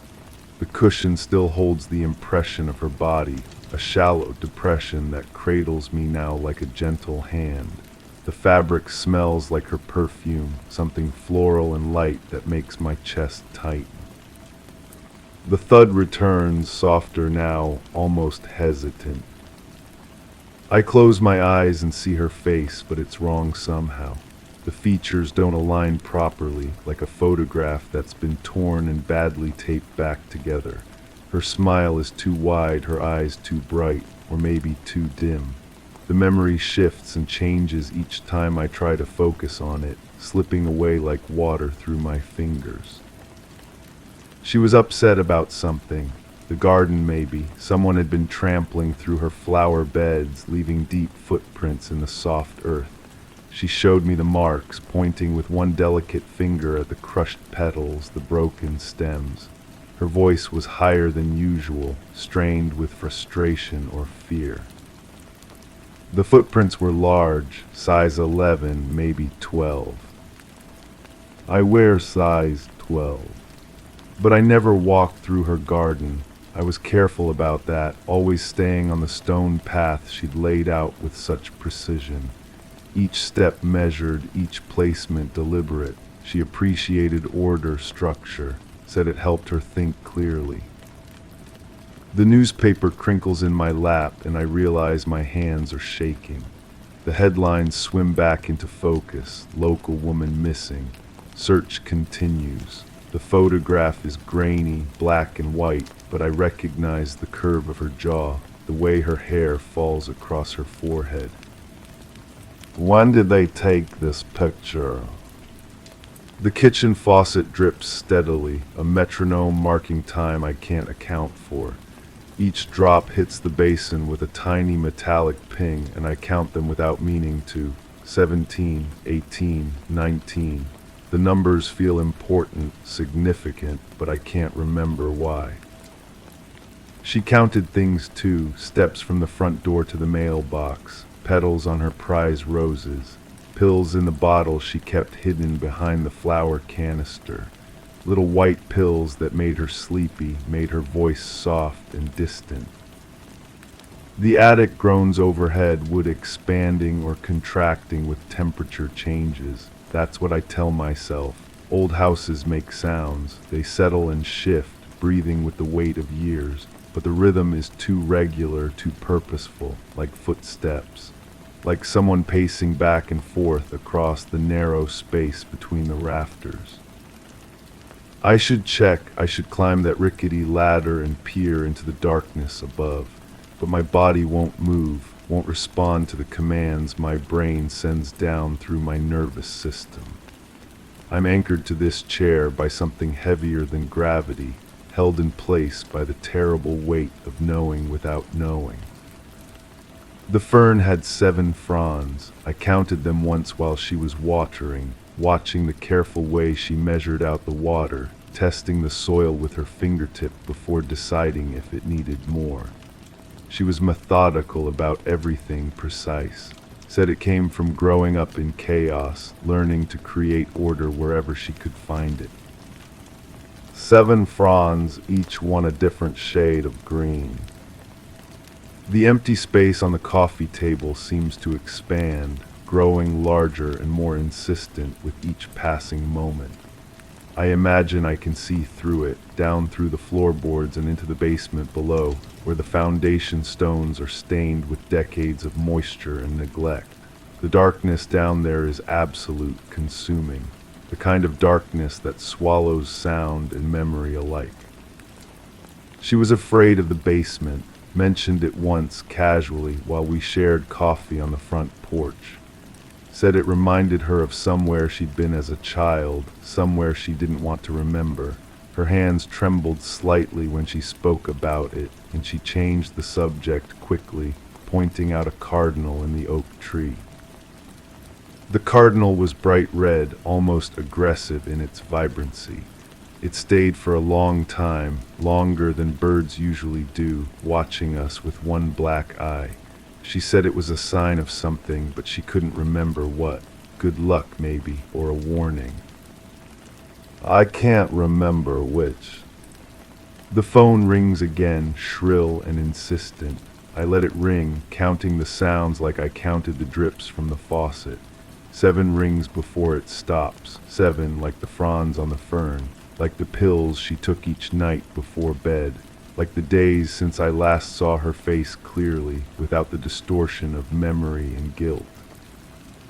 My mouth tastes like metal and regret. The sunlight has shifted, and the shadows on the floor have changed shape entirely.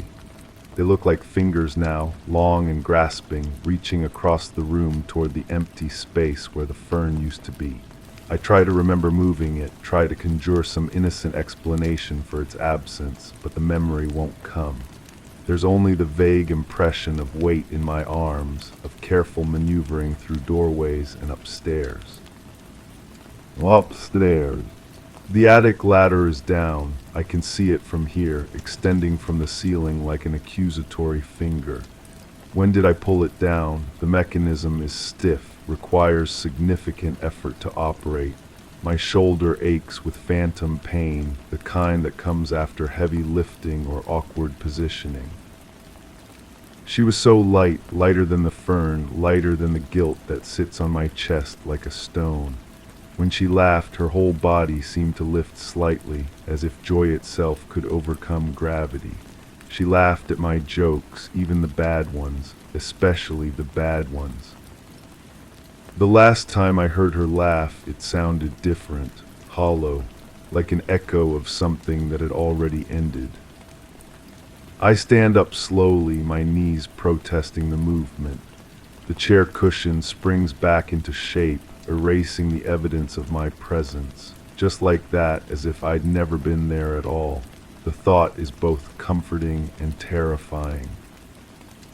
The newspaper falls to the floor, pages scattering like autumn leaves.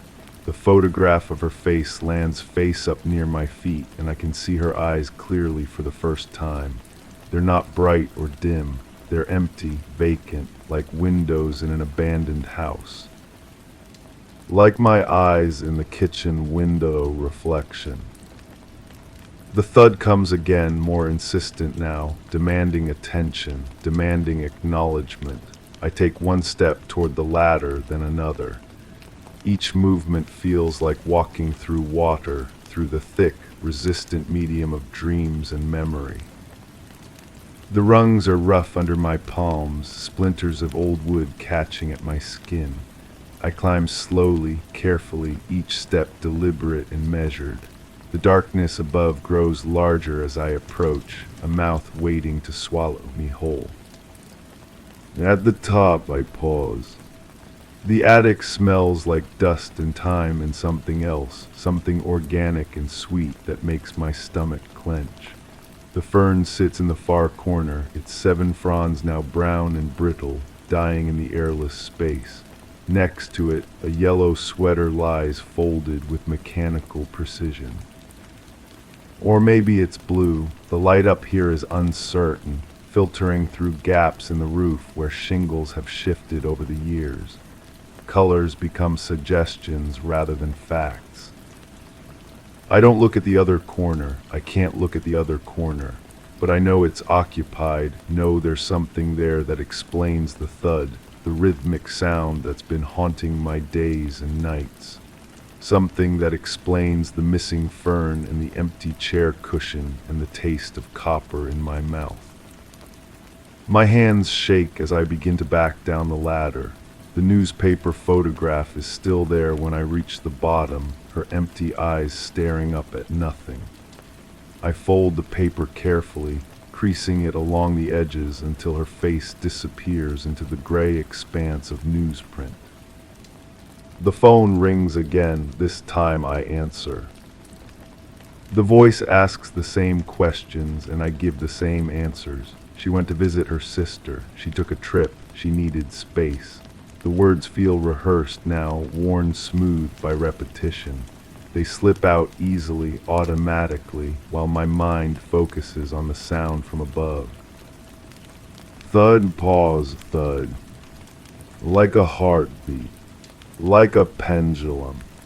Like the patient, persistent rhythm of someone who has all the time in the world to wait.